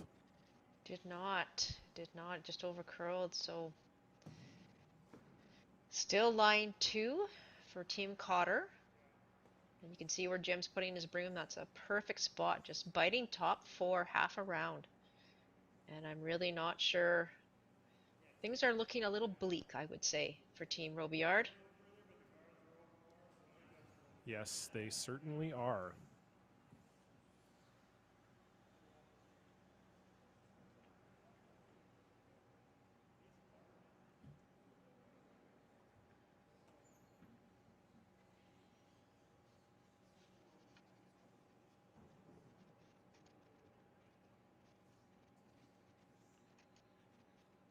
So Jim Cotter's first here in the 8th end. He's up 3. He's lying 2. And could put this rock in a spot that would really put the screws to Team Robillard.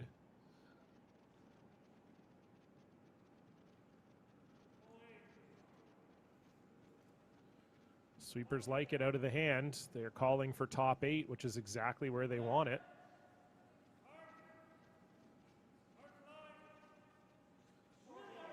This is curling a lot, though. That is a little light. Just over curl. Yeah, just a little light, and we've seen that, Melissa. If you're even just a few feet light, it catches that curl early. And so once again, the door is opening here for Sebastian Robillard. If he can make a draw around here, it's going to be pretty tough for Jim to do a lot with it. Yeah, Sebastian really going to work hard here to try and find a skipper's deuce. Needs this fully buried. The way Jim Cotter is curling, you can't even show him an inch, I don't think. Yeah, that last shot, I can't remember the last time he missed. And that one was still a half make. So big shot here for Sebastian Robillard. Down 3. Needs this rock to be shot.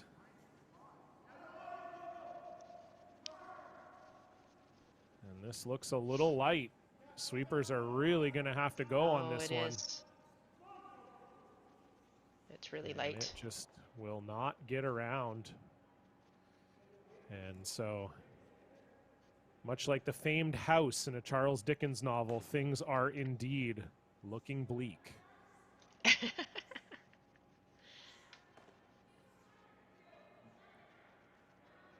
You ever read Bleak House, Melissa? I have not. I wouldn't recommend it. Okay, thank you. I'll put it on my Goodreads not to read. Don't read this one. Yeah, it's, it's a classic. You read it when you're an English major like me, but it's not, You can read things that are better than that. You're an English major, hey? Yeah. You couldn't tell with all my public speaking ability? I just thought you were just a natural public speaker. So an idiot is what you're saying. No, I didn't say that. So Jim Cotter lying to his last one here, looking to draw around and lie 3. Oh, he's just guarding. My apologies. Daring Sebastian to draw, I suppose. And so it falls a little short of where they wanted, but this is going to be a long way around for Sebastian here. And I think knowing Sebastian, is he thinking about really playing that red onto blue, onto red is my guess? Yes. Yeah. I think Sebastian has decided he needs 2 here, and this is the way that he sees to get 2. You saw his face. He's when also. Bowie said, "Should we draw for 1?" No. Well, I don't even think it's that he's against drawing for 1. I think he thinks the draw for 1 is almost just as hard. He doesn't like the draw at all, and I think we've seen 3 in a row in that exact spot over curl and die. So I think he's just nervous that the draw is not there. But I believe Bowie has convinced him of the opposite. Yeah, you're throwing a really tough shot for sure. This draw is not easy by any means, and you're throwing just to get 1, so you're still down 2 heading into 9. So neither of these shots are very easy. This might be the higher of the 2 shots, the higher percentage shot. So it's a shot for Sebastian Robillard's life here. He's facing 2 and needs full 4-foot to keep his provincial hopes alive. He's got to get around that first one, and he does. He's got to get around the second one, and he does, but will it stop in time? Will it stop in time? It will not. So it's a steal of 1 for Jim Cotter and a 7-3 lead. Not out of the woods yet is Jim Cotter, but he's starting to see the horizon through the trees. We'll be back with coverage of the 9th end. You're watching the BC Men's Provincial Curling Championships live on Curl BC TV.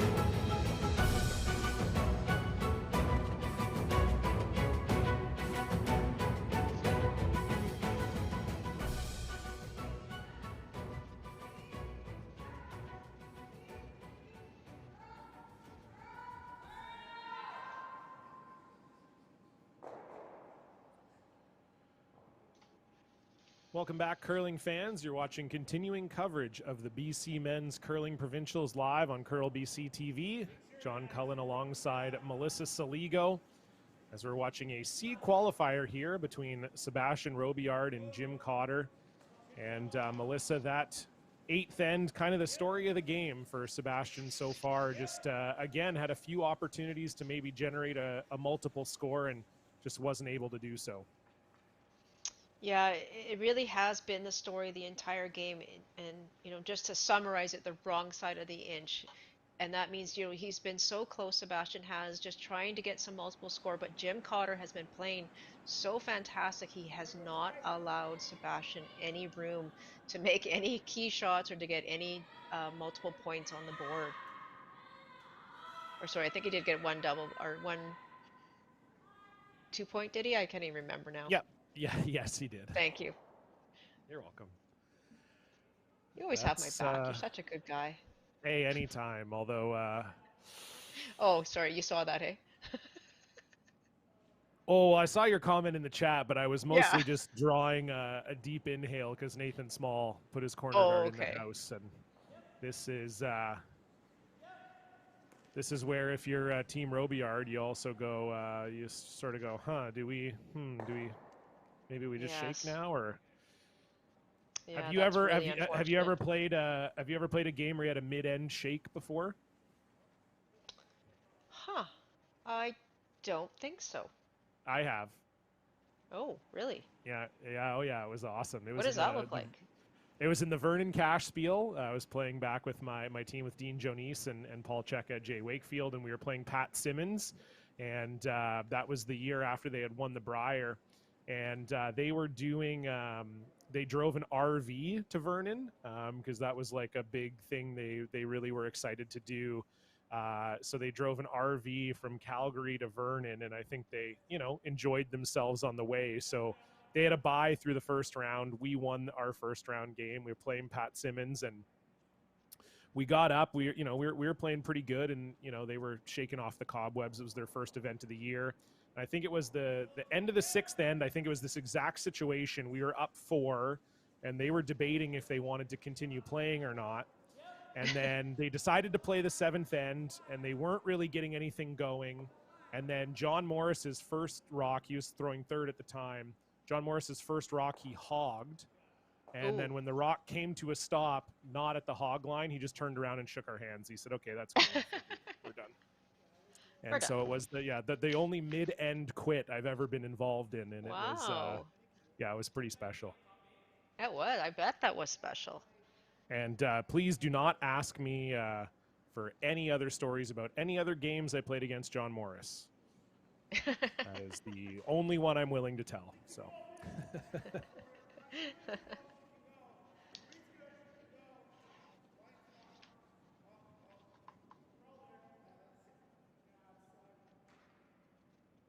So Cody Tanaka just trying to bury around this corner guard here.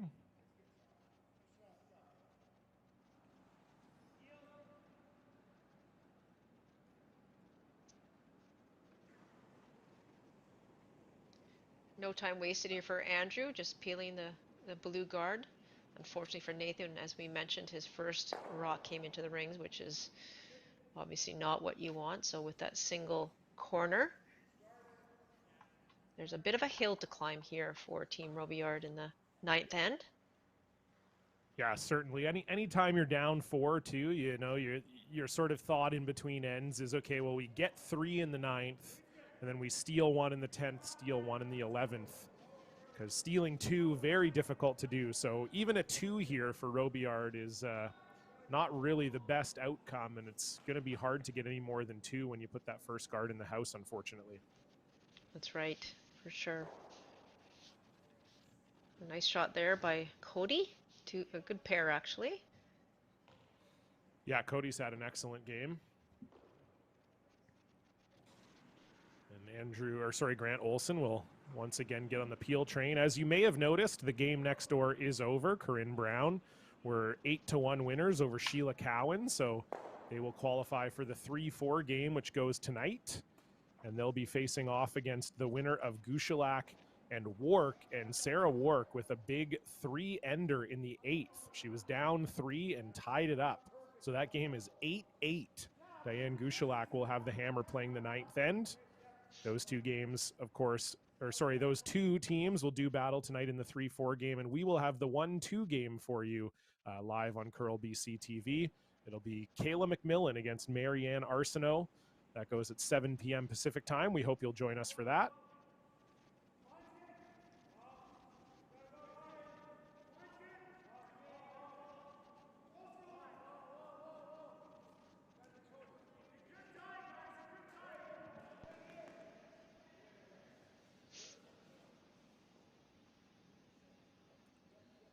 And this needs to slow down.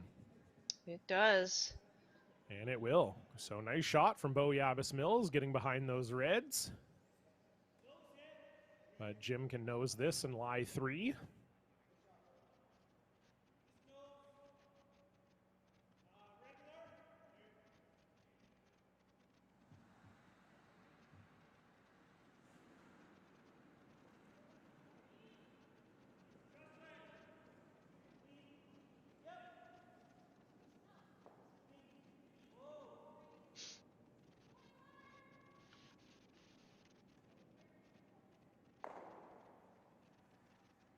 And no mistake from Grant Olson. I'm not sure if that stuck for shot or not, but it doesn't look like it.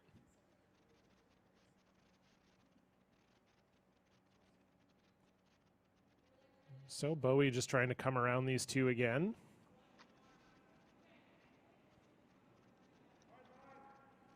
And he's not too concerned about where it lands in the rings as long as it's in the house behind those rocks. Obviously, John, I mean, the closer to the tee line, the shorter the runs for Jim Cotter. So it's okay to be back rings here.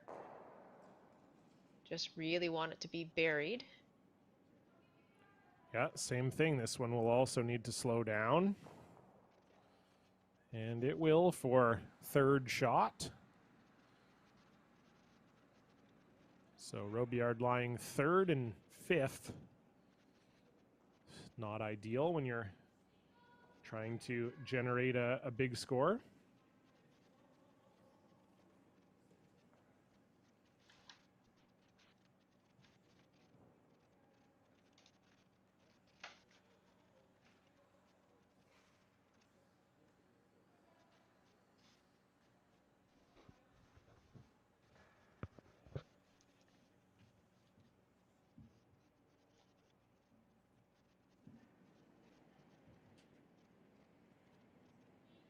So Jim Cotter just looking to follow the Bowie Abbas Millstone down the rink.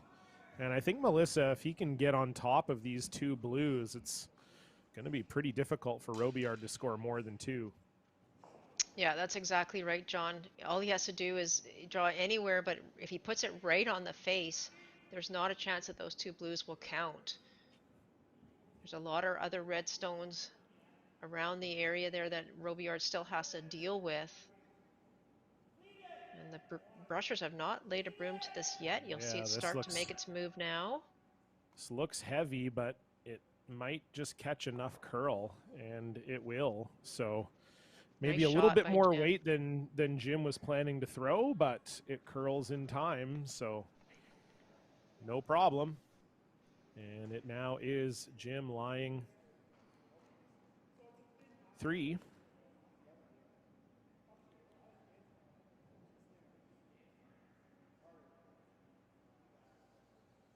So Sebastian trying to make a cross-house double here, and then he would have 3 rocks buried behind those 2 staggered reds, although Jim Cotter would still be shot if that were to be made. I mean, this is very, very thin.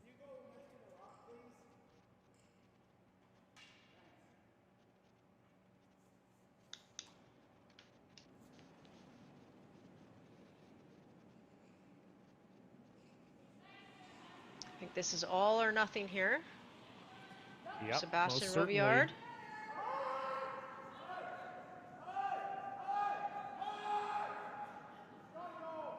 Calling Cody on right out of the hand. And it will not quite get over to that red. And it is still Jim Cotter lying 1 without hammer.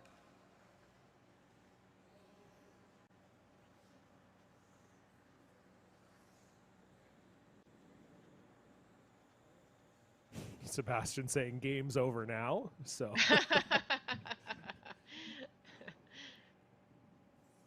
yeah, if he doesn't get 2 here, you know, his chances are pretty slim.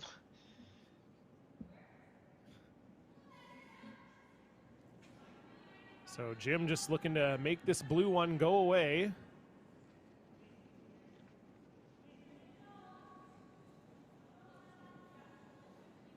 And he makes no mistake, so it's Jim Cotter lying 4.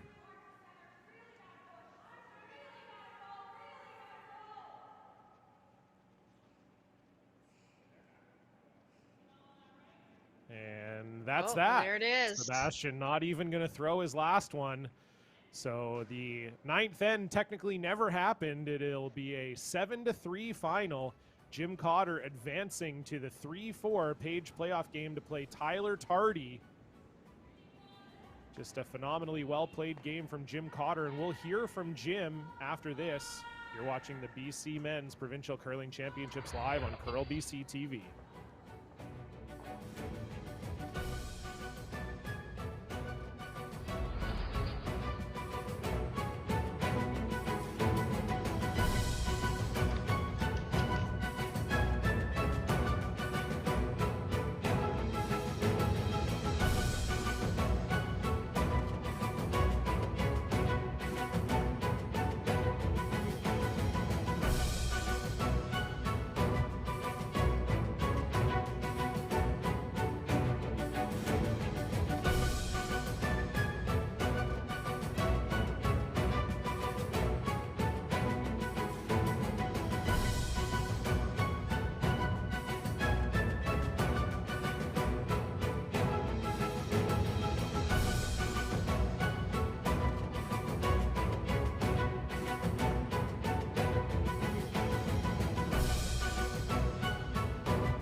Hello, everybody, and welcome back. We just saw a fantastic C qualifier game between Jim Cotter and Sebastian Robillard. Jim Cotter emerging the 7-3 victors, and Jim is here with us now. Jim, it feels like just not so long ago that we were speaking to you, and you're back here again. Back here again. It's gotta feel. Oh, we're good. We're good. How are you doing? How are you feeling? I mean, you guys had an awesome game out there today. Talk me through, bouncing back from the B final loss to regrouping for this game, which you guys played really fantastic. Yeah, it was a nice bounce back game. We're a little not so sharp this morning, but we came back this afternoon and put together some shots, put some points on the board, and came out with a victory.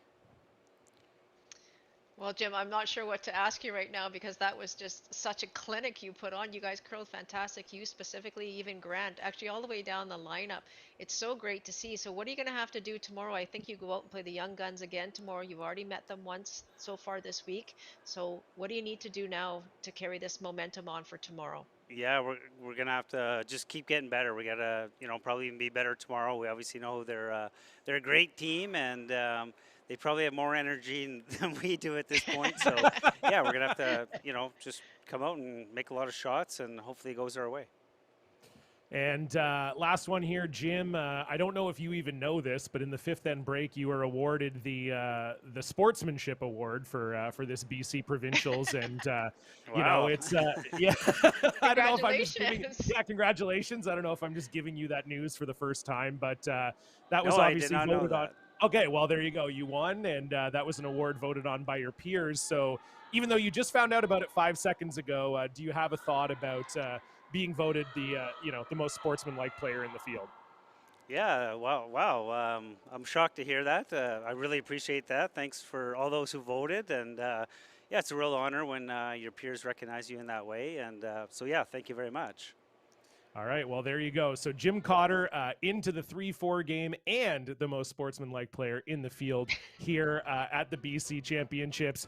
Thank you so much, Jim. And we're going to be back tonight, 7 p.m. Pacific time. We've got the women's 1-2 game, Marianne Arsenault against Kayla McMillan. It should be a dandy. For Melissa Saligo, I'm John Cullen. We'll see you back here in a little bit. Goodbye.